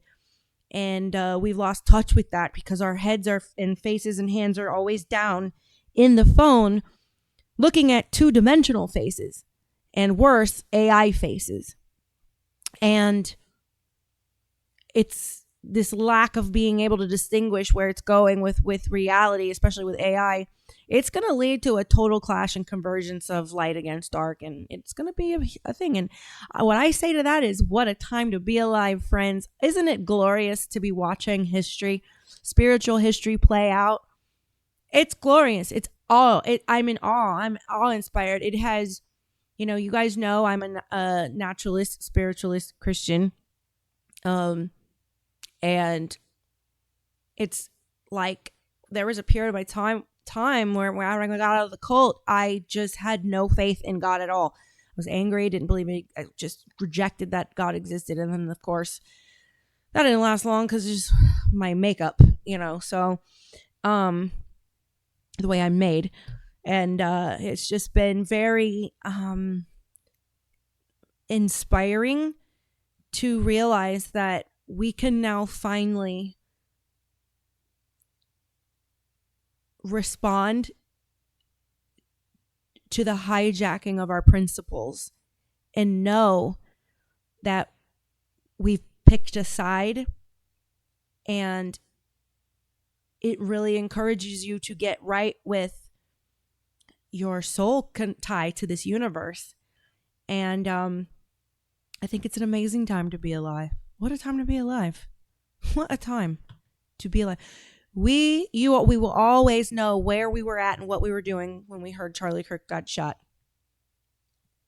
This attack on Christians. And Illuminati John is the one that touched on it in the chat over on Instagram. He really is the one hitting the nail on the head when he's talking about the Muslim thing and all that stuff going on, because really what all of this has been a continuous attack of Christians since the death of Jesus. It's just been something that is forced, repressed, and you have the distraction of the Holocaust and your eyes going there. Not that it wasn't atrocious, but many, many, many more Christians have been slaughtered and are still being slaughtered from Muslims. It will never stop, and it is constantly suppressed. And he's really, we need to start realizing that what is in the Eastern Hemisphere is dangerous. Whether it be Israel or any other country in the Middle East, it really doesn't matter to me. They are all attacking Christians. One is doing it in the gaslighting, love bombing way, where they convince you that, hey, since you can't separate the Old Testament from the New Testament, you can't separate Jewish history from Christianity, you have to be on board with us. And, if you're friends with us, you're friends with God. And then the other one just wants to slaughter you. So one is giving you a false comfort feeling and they're stabbing you in the back while they're hugging you. And the other one is just doing a full-on assault and it's being hidden. And that's what is going to happen. That's what Armageddon is. We are going to get tired of the persecution. Christians are constantly being murdered. And it's,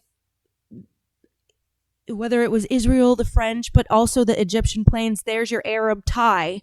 It was multi-state, and we see why. If he registered 500,000 voters like Illuminati John brought up, is that really about politics, or is politics just the human version of theocracy. Politics is the bigger umbrella. Underneath politics, you have theocracy, democracy, communism, etc., etc., etc.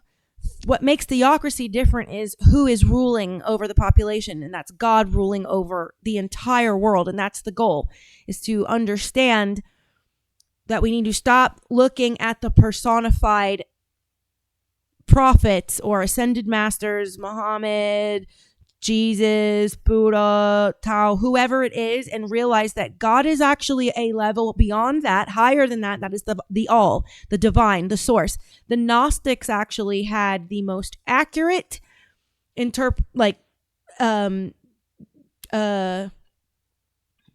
history in their Bible, and they got wiped out. They were the first ones to get wiped out after Jesus. They have you distracted, the Catholic Church, that it was all these saints. Why do they saint them?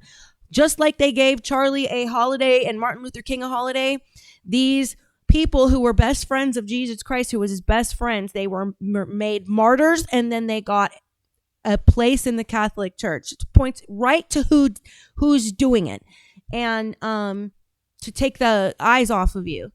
And, I think it really takes an understanding, not just of the Bible, but also of the Middle Eastern holy books, put them in the right chronological order and read them all so you can really actually understand what's spiritually happening here.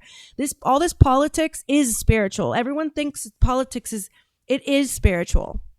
And this is what's going to bring about the Armageddon, is the undercurrent of us sending prayers, the angel food, up to heaven, and staying awake, not woke, and understanding that we are to not idolize any man, just like Jesus said. I mean, he got so upset when they were trying to worship him, and he was like, no, don't worship me. That belongs to the Father. So what is the Father? That's the divine. What is the Mother? The earth.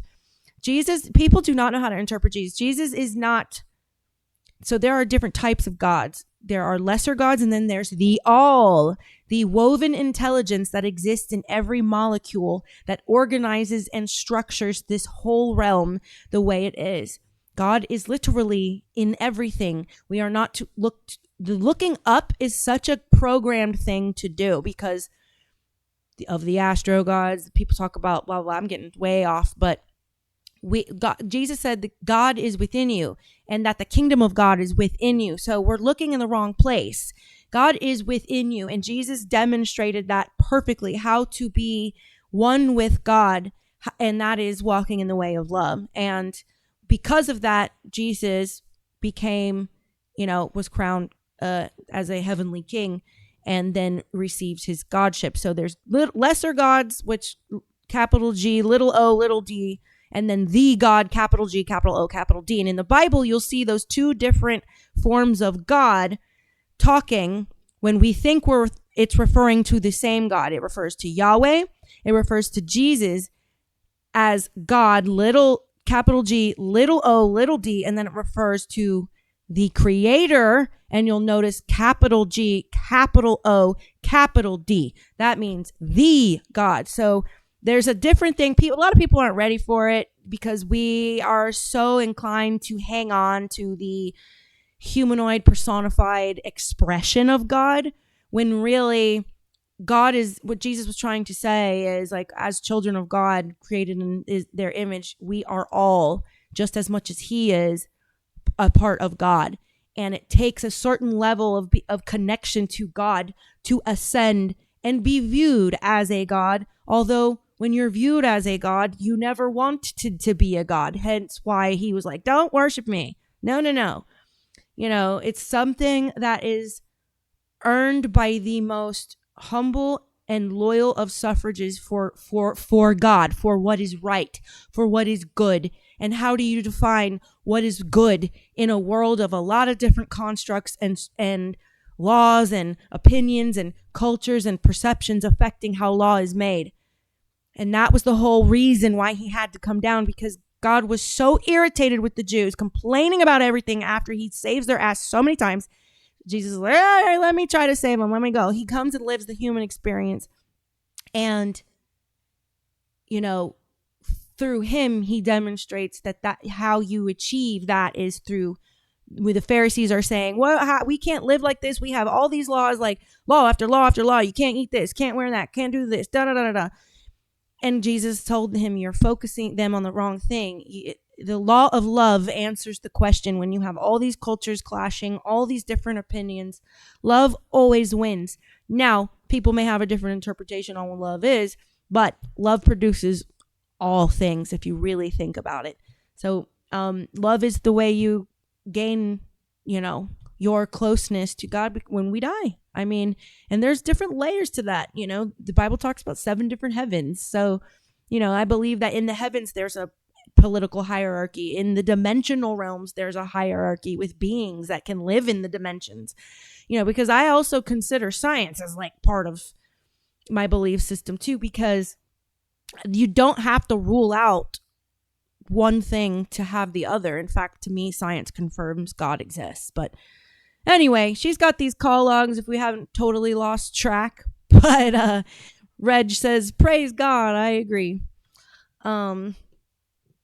So let's get back to this. A third person who I am not interested in mentioning because it's not relevant. This is Danny McCoy, by the way, is his brother that's in the military, but that's before the shot goes off.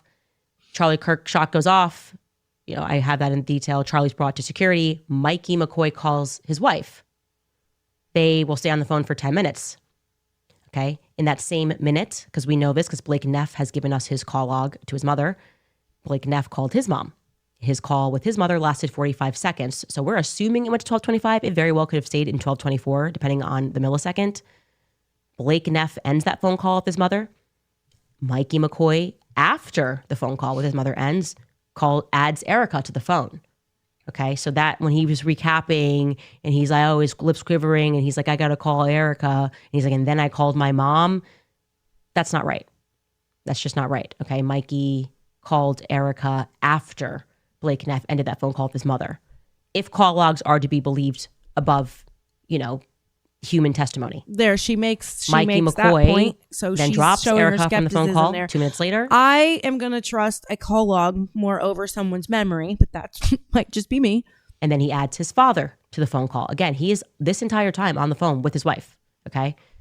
And then Mikey McCoy ends his phone call with his father. He does call another person who I'm not mentioning because it's just not relevant to anything, not a character in the story rather. And then he ends the phone call with his wife. And a minute later, his brother calls him back and they stay on the phone for 10 minutes. I did not get this from everybody speaking about this Mikey McCoy call log. I know that you guys did not get this. I did not get this. I don't know why she was disappeared from this. Like you could go, like the wife wants privacy. No, she was like, main stage at the memorial, has been, I would say very involved in a lot of this kind of, I think it's very close that she's close with Erika. They went on vacation together. So I don't get this disappearing act. I found that to be like, okay, but they were forthcoming with it. That feels good. That feels good, guys. Like, wow, we don't. What John said, take it as, then look at it as when God said, know that the Lord your God is one God. Yes, love that. I get that because it goes back to that if God is within the heart, God's kingdom is within the heart of every man. That means we're a part of God. So we're all one together. So the Buddhists have a concept of this where they talk about a net and all humans are like all the different points on a net. And each line between the points is the connection, and we all do feel that connection. We are all gravitated to wanting to do what's right. And it's sad we have these two ideologies that lead to so much slaughter. And I'm not saying the Christians didn't do their fair share of slaughtering, but I'm just talking about the average Christian, not the elites that fuck around with us. I'm talking about real people, real school children, real families that are being slaughtered just because they're Christian. have to guess. Now we have solid answers. And like I said, when you come out and give solid answers and you're not weird and calling people names and saying all this stuff, it allows people to go, okay. No, John, I'm not here to debate that. I'm not, there's no need. Y'all know I don't need to debate that. My point is they used a great description to give you a visual of like human consciousness connection. The net, it's such a good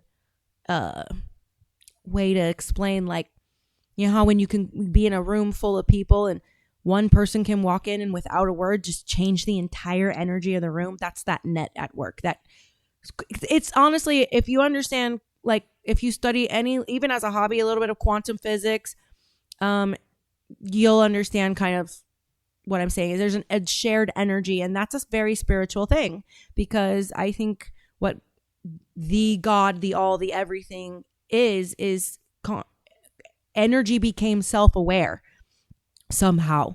Consciousness exists in everything.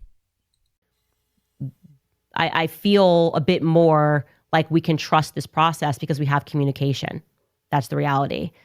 And so I wanted to update you with that. Also, another thing that really I think surprised them and I think surprised me is getting back to this Hamptons retreat.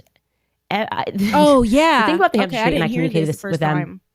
that makes me so uncomfortable is how many little lies were told.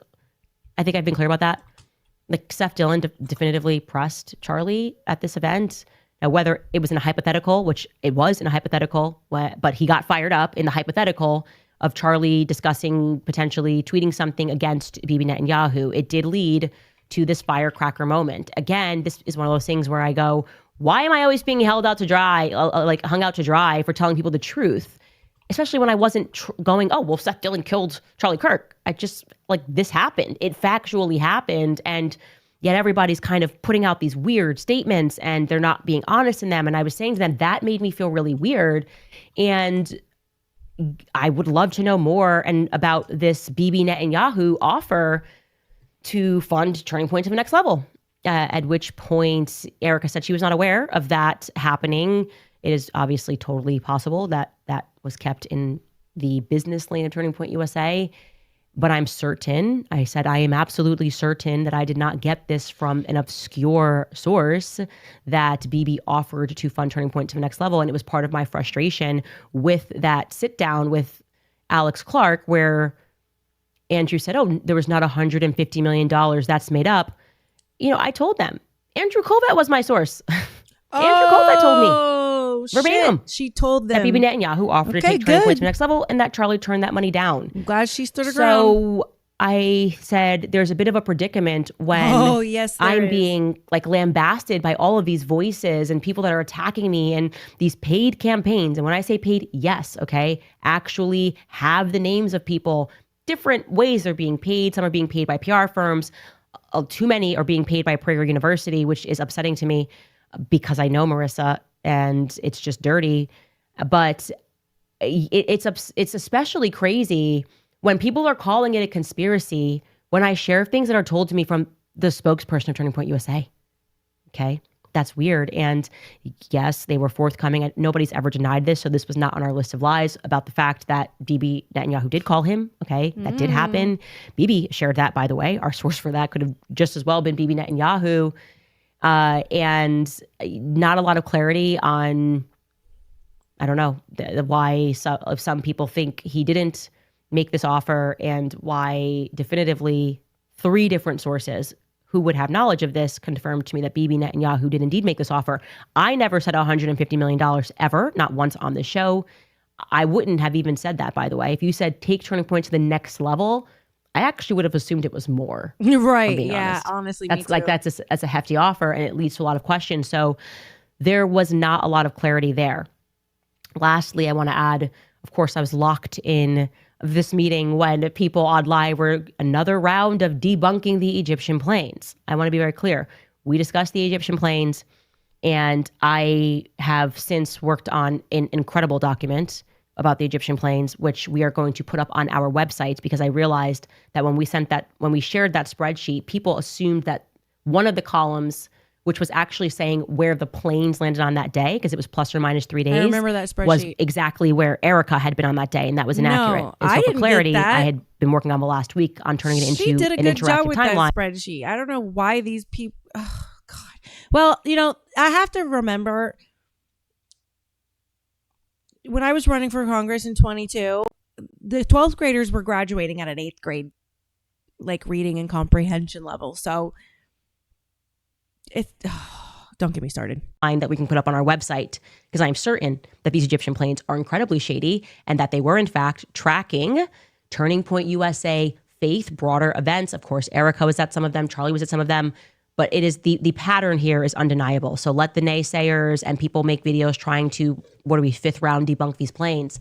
I also want to say to you that I feel very confident that I know why these planes have caused such panic, and it is because there is overwhelming evidence that these planes regularly fly in and out of Israel. And I'm going to present that evidence tomorrow. I say that strongly. This is I feel very confident saying these Egyptian planes are flying in and out. And notice I'm saying planes because once I was able to connect people that were on those planes onto other Egyptian planes, I was able to realize that these planes are flying in and out of Israel and turning their transponder off each time that they do it. That is now makes perfect sense of why there was this mass panic, right? It's not exactly like we have a strong Egyptian lobby in the United States. Not like we're like, whoa, well, those darn Egyptians again are trying to get TikTok censored. But it's kind of like the link to me, and Killuminati John brought it up. That's the whole Muslim link to me. Every person in the game, Barry, acting. Well, these are the usual suspects that act if something is a threat to Israel, okay? Which is, they should have just been forthcoming, pretended that it was changing apart. Instead, they're trying to gaslight us, and they're actually, frankly, just pissing me off. So I became locked in on these Egyptian planes, because that's how I am, okay? You keep pushing me and keep pushing me, I will become an expert on these planes. I'll learn how to build an Egyptian plane. And the reality is, like I said, tomorrow I will show you how these planes tie back to Israel.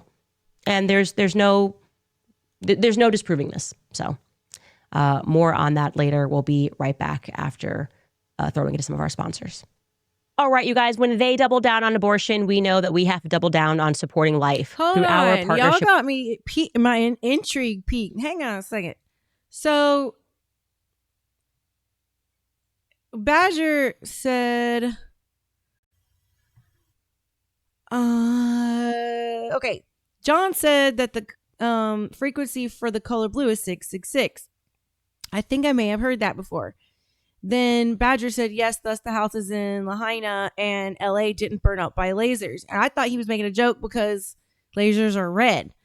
And he said, no, the frequency for blue is 666. That's why blue objects don't ignite under high power lasers.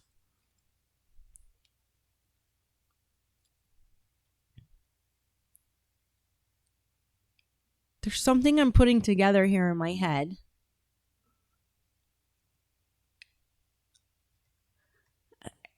Oof. Wow. Okay. Interesting. That makes a lot of sense to me. That makes a lot of freaking sense to me. With just some things that have happened in my life.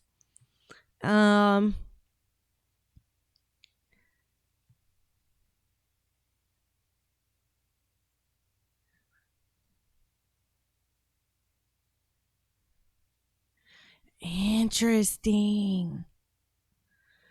Y'all have me like, oh my God, my wheels are going. Oh man, there's so many things that I'm connecting right now. Holy crap. And it was right in my face the whole time, because I actually do pay attention to numerology, and I do pay attention to the Bible, and I do pay attention to frequency. I meditate. I do a lot of things spiritually that require understanding what energy is and how it works. So Data, what he was saying is that the frequency color for blue is 666. That's why blue objects don't ignite under high powered lasers. So that's why, remember how we were doing the helicopters were flying over the Lahaina in LA, and you could see all the famous people with the blue roofs. basically blue is going to be immune to direct energy weapons, is what they're saying. Just like how if you have like a red tattoo, a red laser can't see your ink. It's like kind of that kind of thing, I think.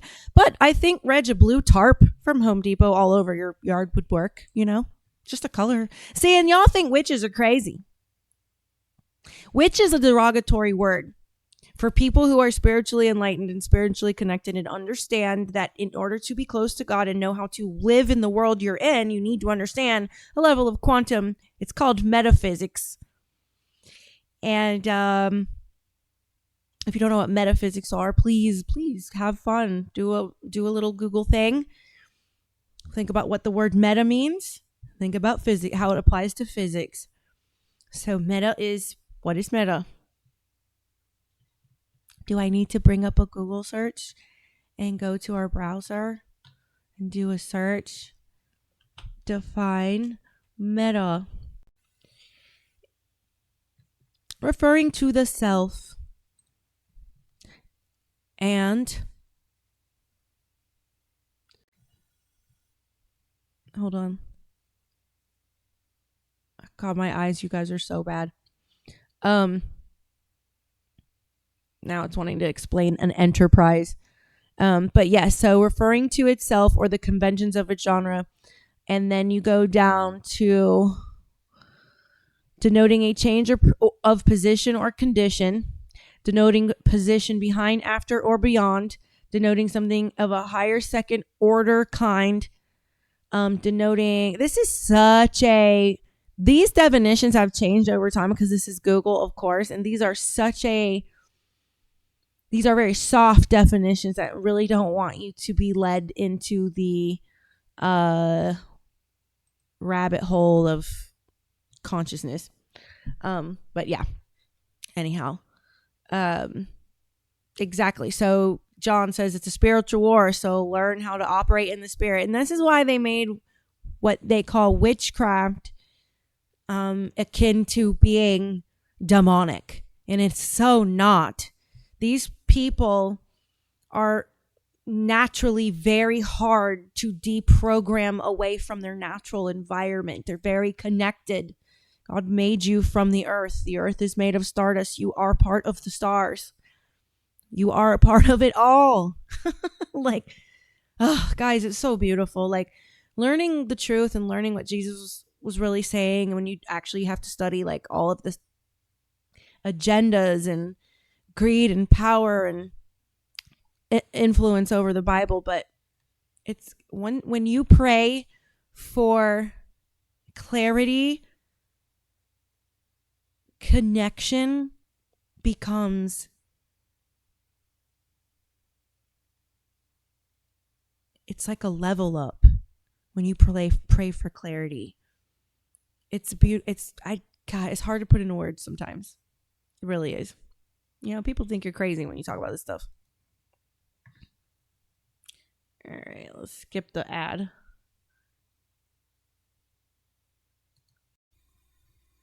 Another thing, you guys may have been noticing that we are getting into this weird space where they seem to be almost writing like Candace Owens fan fiction. I can't even reply to things, and a lot of you sense that this was because we were getting close. I agree. I fully agree that these... There you go, Badger. That derogatory word, call those Moloch worshippers witches. Attacks, which have grown hysterical. Like, I can't even begin to tell you the conversations between me and my PR person. That's what they tried to make Jesus look like he was demonic. Remember? Because he come on, think about it. Gotta be like Jesus, and they will persecute you. And I'm like, there's nothing to respond to. I mean, there's not even one sentence of this that is true. Case in point, by the way, New York Post does this article today. We were actually laughing. Okay. But John, people consider people aren't that aware. You know what I'm saying? Of witchcraft. They don't get it. Like they look at me with my crystals on going, oh my God, you're a witch. It's like, have you ever put one of your crystals up to a sound machine? Did you ever look at your watch that says it's quartz powered? Like, why is it woo-woo? Like inside Candace Owens' sadistic and dangerous world, monetizing baseless conspiracies. This is after, by the way, they changed my husband's Wikipedia and said that he was a Qatari, like he had a Qatari passport or citizenship. I don't think my husband's ever even flown over Qatar. I could be wrong, but I don't think I know he's never been to Qatar. I don't think he's ever flown over Qatar. And they're just making it up, and then they make it trend no matter what it is. And I'm like, this is happening. It's like a psychological operation because they're trying to keep us constantly responding as opposed to focusing on our investigation, which is why I spent this weekend and I just kept down on the Egyptian plains because it's completely crazy. And when you see a media storm like this, it can only be happening because Zionists are locking arms and going attack because they by and large control the media. They just do. Okay, one way or the other, Zionists control the empire medias, and they are scared about something in this investigation. We've noticed that from the very beginning. So they wrote in this article, the New York Post, just to give you an example of how insane this is. They said they had an inside source that told them that while I was at the Daily Wire, I just fought with people from the very source that in my first week, I threw my car keys at a producer and expected them to park my car. That sentence genuinely made me laugh so hard because I never once in the entire time that I worked for the Daily Wire did I ever drive my car to work. Okay. I just didn't. They had a driver that took me there. So I don't know why I would suddenly take the driver's keys and then throw it at somebody, but quite literally, I never drove to the Daily Wire. So it's just when I say fan fiction, I'm like, this is fan fiction. Secondly, they say I did that to a producer and that I conducted, demanded others do my research. Could not be further from the truth. I have always done my own shows. I can't read a script.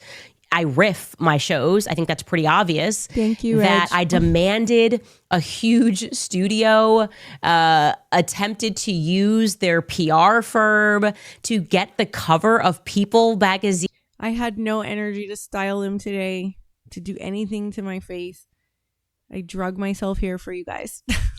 Like full fan fiction. There's not even a shred. I don't even think we ever had a conversation about People magazine because that would not be a normal outlet for any conservatives. That I wanted to be on the cover of People is insane. And they said that their sources also said that like my team hated me. My team came with me when I got fired. My whole team's here. So I was just going, okay, what is happening here? Why are we talking about Qatar? Why are they making these things up? And I have come to the same conclusion John, as you. listen. It is because we are dangerously close to something. Talk to me on this. I think we have to keep pushing on the Huachuca Air Base. She's picking it up, John. She's like, wait a minute. What's so bad about Qatar? I like Qatar. She's like, hold on. Why? Why? What's so bad about Qatar? Why is Egypt? Oh, John, she's getting close. We just got to keep rooting her on, man. She's getting close. Woo! I'm excited for her in a kind of a good way. I can't help it. She's getting close. Which we are doing. And tomorrow we are going to get back into the investigation. We're just going to ignore the noise because, as I have said and as I have maintained, I believe that Charlie was betrayed by people that are close to him. And I asked that question in the meeting. I'm like, okay, if we can agree that everyone around, I was like, I know there are people at Turning Point, they're not good people, right? And it's feasible that people, if they have addictions, that they, you can definitively get yourself in a scenario where you are willing to sell somebody out. This is a massive organization. How can we so confidently state that nobody had anything to do here, to do with anything here? Right. And I think that one of the things that Erika was like, well, I'm not like a feminist, and I didn't want the vibe of that, which I think it did come across like a bit of a feminist, to say like, this is all my family. I'm like, how could this all be your family? I know people in this family and they're not good people. I wouldn't even do that with my own family. Can someone enlighten me on how that comes across, like being a feminist? Like, I don't even understand any of that, what they said. Someone help me. I got people in my family, like we all do, who aren't exactly walking a straight arrow in life. And yeah, so I've communicated that. I have not changed my position on that. I am not going to stop researching the characters in this that I don't feel good about. but further to sort of them just creating and making things up. Pasta, I don't know how long you've been back, but you might have missed a important part where Erika was realizing alongside talking with her, like, yeah, something is off here. Tim Pool has now gone out and extraordinarily claimed that I have the same the same security as Charlie Kirk, and that I'm a fraud, and that actually I have the exact same security. You will recall that Tim just said a week ago that I have no security. Okay, that's this is Tim true. Pool a week ago. Remember when he had his crazy rant about like he's being shot at and all that, and then he was like trying to stomp on her like she's a little person because she has, she can't. They were like, she doesn't have security. Oh, what? The one fat guy? You remember that? Yeah. He literally look at this shit. See, this is the stuff that makes me able to go, okay, that one's being paid by you know who. She is burning everything down, and she's gloating and smiling while she does it. And you know what you told me? She has no security. She doesn't deal with the we have to deal with. She's a piece of She has security, just not on the level of you. Oh, yeah, the one fat guy you mentioned with no wall and no that guy seems beaten by him, or he seems terrified. barrier in a suburban neighborhood with neighbors. She doesn't give two no one's out for her. She's lying about all of this. You told me you went to her house and she's got a 4-foot wall and one fat guy. You told me. And she doesn't give a about her security. So that was like Tim last Monday. This is Tim who said I had no security except for one fat guy, which I told you was not true. Now he's saying this. Take a listen. Watch. Okay, I'll say things that I probably shouldn't say, but I'm going to say, 'cause I always get super heated on this. Candace Owens has the same security team as Turning Point and Charlie Kirk did. She's lying. She has the same security people. I've been digging into this. I've been meeting with people and talking with them. And I shouldn't say too much because there's more that's going to be coming out soon. Because rest assured, people are filing legal paperwork against her. Candace has the same security team or has used the same security companies and the same security personnel as Charlie and Erika did. So when she comes out and is questioning them, she is lying outright. Now, I've invited many of these people to come on. We'll see what happens. We'll see when they can. The issue is the moment Candace goes on her show to millions of people and lies, litigation begins. And what happens when litigation begins? People don't do interviews about it. She is exploiting this, and she knows she is, to keep people wrapped up in this insanity. Tim versus Tim, undefeated. And what I will also say is that's all a lie. It's almost like they have just sent a call, like they're getting too close, and just said, I don't care what you write. I don't care if it's complete fiction. Make it believable. Say her husband beats her. Say her, like it's coming after my husband. They're coming after me, and they're making stuff up. I have never employed the same security team as Charlie Kirk, ever.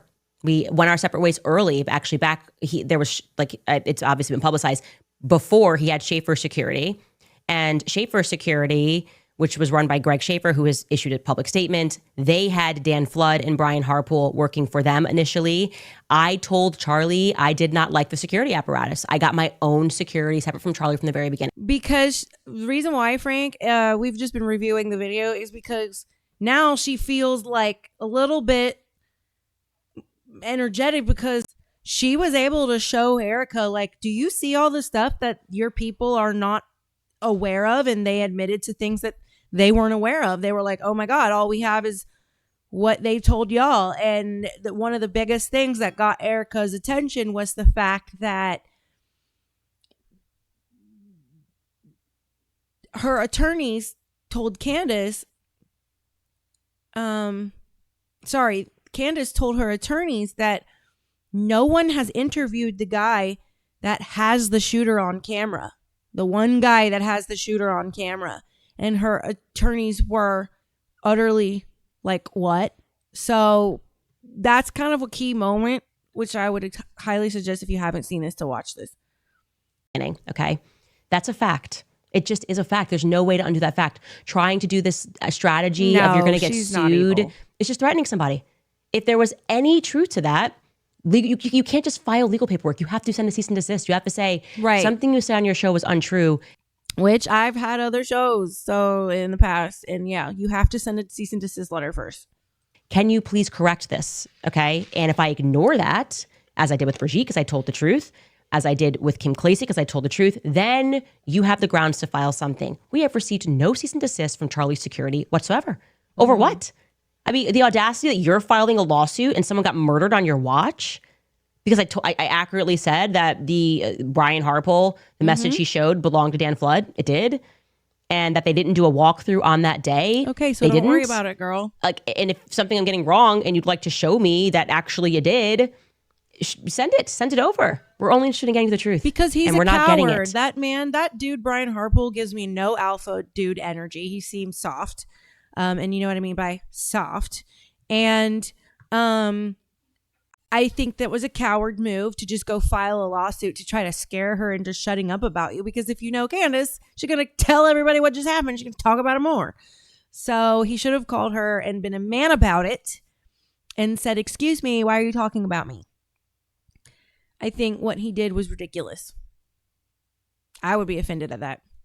We're certainly not expecting to get it from Tim Pool. That is crazy. That's just crazy town. But I do think that is right now the Zionist strategy, and that's why I want to encourage you guys to stay. I think that the person that was recorded on the roof was covering the real shooter, because that person never took a shot, and that person was in SWAT gear, and that person that has that recording wants so bad to go on record, and the prosecution will not call him. Weird, right? So she says maybe that means they have a better video and they don't need his video. So she's musing both sides of it. She's not trying to push a narrative. She's literally just following where things are leading her search. And she shared it all with Erika. And Erika is not angry with her. They focused Huachuca, which we're going to have a lot on tomorrow, because there is something there. And I think that caused a panic, as well as the Egyptian plains, which I am telling you go back, relate to Israel. And I will be able to prove that tomorrow for all of the naysayers. And again, it's only because this is how they act. If they always overreact, and then it lets us know that we are close. They are like an alarm. Yeah. They are just an alarm. Something else that I wanted to show you, by the way, I thought we were not supposed to be doing live streams while we were speaking, but Turning Point, I guess, has their daily show, but that I didn't feel like that was communicated to me. I don't feel like she shifted. A ceasefire back and off they got anything violated. She's ever said, but except for they that she had shouldn't an have interesting said conversation that on the TPUSA is basically evil and you shouldn't give them their money. But, you know. Okay, Data. It's good to see you. Come back and see us soon. their show yesterday on the Charlie Kirk show about this trial, the upcoming trial about Tyler Robinson. And here is what they had to say. Take a listen. So this is straight from the charging document. It says Robinson's mother explained that over the last year or so, Robinson had become more political and started to lean more to the left, becoming more pro-gay and trans rights oriented. She stated that Robinson began to date his roommate, a biological male who was transitioning genders. This resulted in several discussions with family members, but especially between Robinson and his father, who have very different political views. She's happy because Erika didn't tell her to stop talking about it. That would have been the worst case scenario. That's why she's happy. Erika's like, cool, I get it. I see what's happening. And she told her, go ahead, keep going. That's why she's happy. That's all. In one conversation before the shooting, Robinson mentioned that Charlie Kirk would be holding an event at UVU, which Robinson said was a, quote, stupid venue for the event. Robinson accused Kirk of spreading hate. And when you see how easy that rooftop access is, you start to kind of put one and one together, and you realize that Robinson had a plan that he was going to ultimately take advantage of. And he obviously knew how easy it was to get up to that rooftop, which is... Sorry, I'm not trying to sound snippy. I'm just like, have so many more questions. Yeah. What was that outside? Weird. Which is terrifying. It really is. And look, one of the other things that's being pushed around for a long time was that, TPUSA, both the local chapter and you guys, didn't advertise this event till a couple days prior to. Now, the insinuation there is that doesn't give Tyler enough time to plan for this. And what we found out with a little bit of, 20 not even 5 minutes of Googling and looking. Yeah. Look, you guys had already put out on your website as early as August 27th. So we have at least almost a full 2 weeks prior to this, that not only the time of the event, but the location, the exact location of the UVU courtyard. So when you have over 10 days of planning, and it sounds like that Tyler already was familiar with the campus to begin with, like a lot of the mystery of this starts to go out the window, and it starts to really conform with what is exactly being proposed by the state of Utah and the FBI in the charging documents. Yeah, and we can attest. Andrew Cipher, who's our head of field, Charlie sometimes throw the events out, 7-10 days in advance. If something opened up in his schedule, he would be able to do these outdoor events a pretty quick turn. And so those whole that whole theory kind of goes out the window. So unless I am mistaken, and I am not perfect, but I do feel like we worked really hard to see when this location was first revealed. The first time that we found that the courtyard was mentioned, because Charlie's speaking at events, your assumption would be they're inside, right? You have no idea where it is. So it's not like you can see whether you have a shot. Good night, Data. Oh, shoot. You guys have strong winds beginning at 2 a.m. lasting to 24 hours.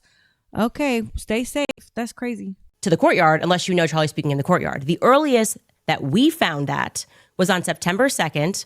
The local media mentioned on KMYU that Charlie was speaking at UVU in the courtyard. Okay, that's the first time that we found this. If I am wrong, please tag me, because what he's referring to on August 27th that happened, which we have on our timeline as well, and this is why I love a timeline, is that TPUSA, UVU, and the local BYU chapter shared a graphic announcing that Charlie was coming to UVU, but there were absolutely no location details mentioned. So that actually does shred the idea that he could have practically gone and scaled rooftops before September 2nd. That's the first public mention is September 2nd. So they announced the event on August 27th, as he says, no location details. And then on September 2nd, there are location details provided by local media for the first time. Prove me wrong. Okay. Prove me wrong if I'm inaccurate, because I do think that we were thorough on that. I will update my timeline. If not, it does then beg the question, surely they must have footage after September 2nd of him testing the rooftop in some capacity to then realize, oh, it's going to be an outdoor event. This is an opportunity for me to go after him. We are waiting for that. And like I said, I was told that they don't have anything that the public doesn't have. So it's not obvious to me. I don't think it's obvious to the public. Now, I do want to get to Viva Frey, who had this to say regarding drones. Regarding the text messages from Tyler Robinson. A lot has been made about these text exchange that went back and forth between Robinson and his lover, his trans furry gay lover, whatever. And people say it doesn't sound right. Well, there is a video that I want everybody to check out by Turkey Tom. I believe you've watched it. I thought those text messages were weird. I have a Gen Zer child, and they don't talk like that, actually. However, my daughter had an ex-boyfriend who I think was autistic, and he would talk. He had his phone trained to sound like he was speaking in Shakespearean language, so his keyboard or whatever. So thou and art, and so Tyler, maybe he was autistic. And statistically, there are more, with this influx of trans. Now this is my psych hat coming on for you guys. Statistically, when they're not truly gender dysphoric, the rest of the population of trans or furries are usually either autistic or bipolar. So they could have been an autistic couple talking that way to each other, because it's what sounds right to say to your sweetie. You see what I'm saying? Tyler gives me strong autism vibes. I have autism in my family, so it's highly likely that his partner was also autistic, because that's usually what happens. It's common that couples are autistic. now, Viva, where and this has been authenticated as somebody who was in the Discord chats with them and apparently spent time with them at this apartment. And he said 100% this is how they talked, which is a striking finding. We're going to go into that more probably tomorrow or the next day, depending on. I do believe that a normal kids wouldn't talk like that, but I've seen autistic kids talk like that a lot. I really have, so. How today goes. But I mean, I get the skepticism on this. At first, it struck me too, but apparently this is how they talk, Viva. If I'm proven wrong, Adam, if I'm proven wrong, then I'll say I'm wrong, but I'm going to watch the evidence like everyone else. I'm super grateful that they allowed the cameras in the courtroom. I've been wrong many times in my life. There's nothing wrong with musing over what is going on, trying to figure it out. Many of us are going to be wrong about a lot of things, and that's okay. Not going to take it as anything other than, oh, got that one wrong. My life is not going to be over, and my principles still will not have changed. I still, y'all are so, bless your heart, really. Y'all are to be mean. Some of these trolls come in the chat, and they just like to demean you. They try to belittle you. And it's just you guys are mean. You don't know how to disagree without trying to make people feel humiliated. And why does that give you such satisfaction? The majority of people, through my experience being a host of any sort, can have a conversation and disagree.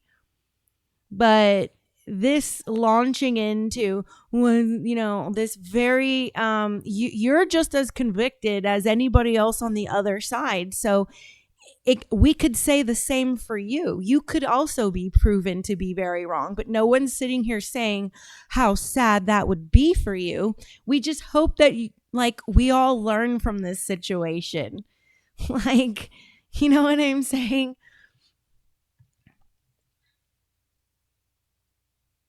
But you're kind of coming in with a trying to have a position of authority. Most of you guys have zero experience and don't understand law enforcement either, local, state, and Fed wise. That's what you're saying. And that's literally the stuff that these sympathizers are saying to people. Trust the experts. Remember Fauci? Trust the experts. You're not smart enough to understand why this vaccine you should take it. That's what you sound like right now. You know what I'm saying?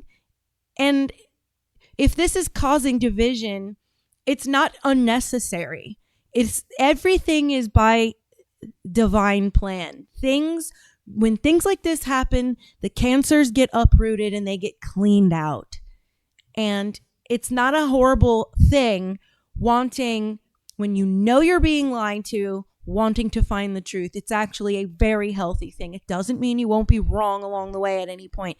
I gave this example earlier. I come from a family of hunters. I have watched a bloodhound get so close to a deer that's been bleeding within a half a mile and then lose the fucking trail completely. And now you got to spend 6 more hours getting right back on.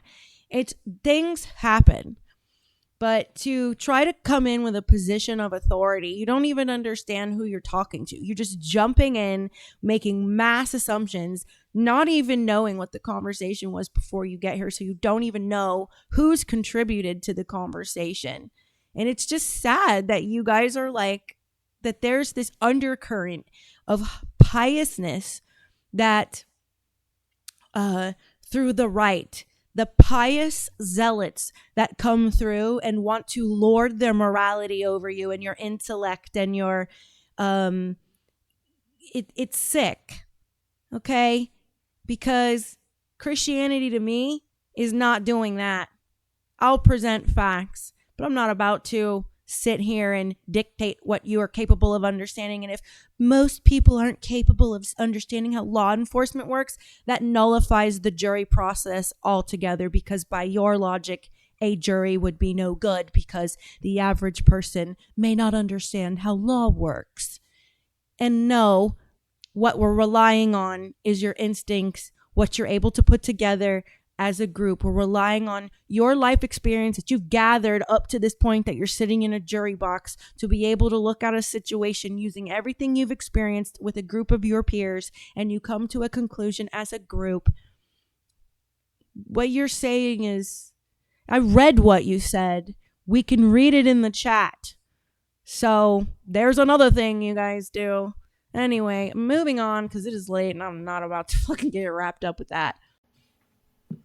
That was not the most implausible thing to believe. Okay, so you have a text message. It does read, regardless of whether or not this is how they talk. People saying they were manufactured by or drafted by AI. To the extent that they're confirmed text messages, you can, come to whatever conclusions you want after that. But whether or not this is how they talk regularly, to the extent that those were authentic text messages, they show what they show, which is whether or not his lover was aware of what was going on. You're etching bullets, and it's maybe not for target practice of a sporting nature. But like when I say I don't believe the official narrative, and you have to go back to a number of things here. I put my sort of best theory as to what went down. I want to know who was on the Discord chat in advance. All right, this is the last time I'm going to address Adam. I'm about to be just like Candace Owens. Adam right now says, I didn't say most people can't comprehend law enforcement. I said most people don't understand it. So now you want to play semantics? Literally, comprehension defines your understanding. The two words define each other. So goodbye. What they were discussing, and whether or not there might have been some other I say foreign, not foreign government, but outer influence there. Tyler Robinson is getting radicalized right about the same time as Thomas Crooks, right about the same time as the other guy, Ryan Ruth. He's being radicalized at a politically relevant period of time, right around the same time, oddly enough, as the alleged suspect in the January 6th pipe bomber. A time frame where political violence is potentially very useful in for the upcoming election. So the time frame of the radicalization is very interesting. To see whether or not he was on anybody's radar beforehand, we don't yet know that, and why there would not be confirmation on that can lead to suspicion. You remember the old man, George Zinn, arrested for claiming to be the shooter the day of, and then gets busted for CP on his phone. Like, in my mind, if I'm making a plausible theory here, George Zinn was probably on some Discord chat with a bunch of young perverts, and he's an old pervert, and he's getting off doing whatever they do on those chats. He knows what's going down. He shows up there and thinks he's going to be some useful decoy or distraction for Tyler Robinson because they know what's going down. That's my theory. But it is the absence of total disclosure, the total lack of faith that anybody has, not just in the FBI per se, but in any state law enforcement. Nobody has any faith in our institutions anymore, and it leads people to go from healthy skepticism to just not believing it, to concocting the most outlandish conspiracy theories imaginable. But then those text messages, you can understand how they will cause people to come to those types of conclusions. And allegedly, the rumors are Kash Patel, getting mad at Tulsi Gabbard and Joe Kent for trying to look into a potential terrorist angle to this, also does nothing to foment faith in the system. Look, I think it's what he's saying there is perfectly valid, and we can all surmise about what we think happened that day. We can also ignore the fact that I broke the story that the nurses were told at Utah Valley, which treated George Zinn. Everyone's just ignoring the things that I broke. She has no evidence, but he told the nurses that he was paid to do that. So whatever, we can all theorize, which we're going to do in the absence of any concrete facts. But I will say it's good that Turning Point is at least giving that air. She's very honest. Right? We're all going to theorize without any concrete evidence. Y'all gotta stop making her look like she got some agenda. All y'all are ridiculous if you don't see what's going on. This is a genuine exploration of knowing that your friend's death, what you're being told about it, is a lie. And Erika did not tell her to stop talking after their meeting. In fact, she's happy, and you see her happy energy because Erika was like, I get it. Yeah, you can keep going. I feel before, I think that might even be the first time Andrew Colvett has expressed that he thought that those messages were weird initially. That's good. That's what people want. They want fresh air at Turning Point USA. They want different perspectives. They want to feel like you're willing to have a conversation, and that at least you're going to defend people when they're being called liars when they're telling the truth about something. That would feel more authentic, I think. And so I am, just to say this, very happy that we are on much better feet and that we have opened the lines of communication. I do genuinely think that Justin Strife did a great job reffing that conversation yesterday. And I also do want to shout out Megyn Kelly, because we were trying to make this happen in the background really since Blake Neff fumbled the first invite. And thank you. That's in large part because of you guys at home that were like, what the F was that? And I think that they got enough flack that they were like, okay, we got to fix this. But I want to commend him for making that happen, for being the person that, kind of rolled up his sleeves and was like, okay, let's actually make a conversation happen and start answering some questions, which I think was done well. And Megyn Kelly, who was initially going to, when we were going to live stream the conversation before the Barry Weiss moment, Megyn Kelly offered to ref that conversation. I felt like she would have done a very good job. I do think that she has kept it very even. She has not been hysterical and it's demonic, it's evil, how dare Candace? And I appreciated that. She Mike, has said, I don't agree with Candace, but I also don't think that she's doing this because she's been possessed by a demon. I think she actually believes these things, and I do. And I have a right to believe those things. And I don't feel any differently about the people that I mentioned on the show that I think are shady at Turning Point USA. And with time, we'll see whether or not I was right. I think that's really what it comes down to. But if I all was around, right. Definitely a productive Not conversation. in time, you'll see I was hours, right. So more things will come to my mind. It's so funny how much people miss when people talk. They just want to jump on a narrative. They're ready for the next person to like fucking hate, and it's just it's easy to go pick the one that's going against the narrative. To me, I look closer. She said, we are going to theorize without concrete proof. She's been saying that. She's been saying, we'll see if I'm right. Not I am right. You're going to see that I'm right. She doesn't talk like that. She tells you when she's confident because she has proof versus evidence versus theory. She always has. Everyone has like fucking mass ADHD, and they like hear every like third word, and then they just come to you like they're an expert on everything. One thing I cannot stand is people that are pseudo experts. Everything you talk about, they're an expert about it. Like, I know what my three little niche things are, and anything other than that, like, I'm not an expert, and I'm not going to proceed to act like one. But people on the fucking internet like to act like they're an expert about everything because they have Google. I've never seen a plague of pseudo experts in my life other than the present time. As they become relevant, but I think that's a good pause for right now. We'll throw to some of our sponsors. All right, you guys. Right, so Texas, for many families, the devil is always in the details, my dear. All right, that is the end of it's the end of the video. Before I dip out, I've got a little treat. The listener of the fan of the day, listener of the day, is going to be Ryan Lopez. Sorry if y'all are mad about it, but he was championing me pretty hard today. So, ta-da. The hubby gets a autograph signed show notes from me. He doesn't want it. Y'all feel free to fight over it if he doesn't want it. Tamales. I love those so much. I used to live in Atlanta, and I miss so much the tamales from the hidden Mexican restaurant in a gas station. Oh my God, you're making me hungry. I could kill for tamales right now with the salsa verde in the middle. Oh my God, and some chicken. Oh, why did you have to mention tamales? Tell Mama I said, please enjoy every bite for me. It's been so long since I've had some authentic tamales. Oh. Thank you for the nice imaginative moment I've had. Anyway, everyone listen closely. Okay? Reality Pocket, I hope you're there. So this is your cue to be ready for me with a raid. All right. Before we sign off tonight, I want to leave you with something that feels especially important right now. Not just for this moment, but for the long road ahead.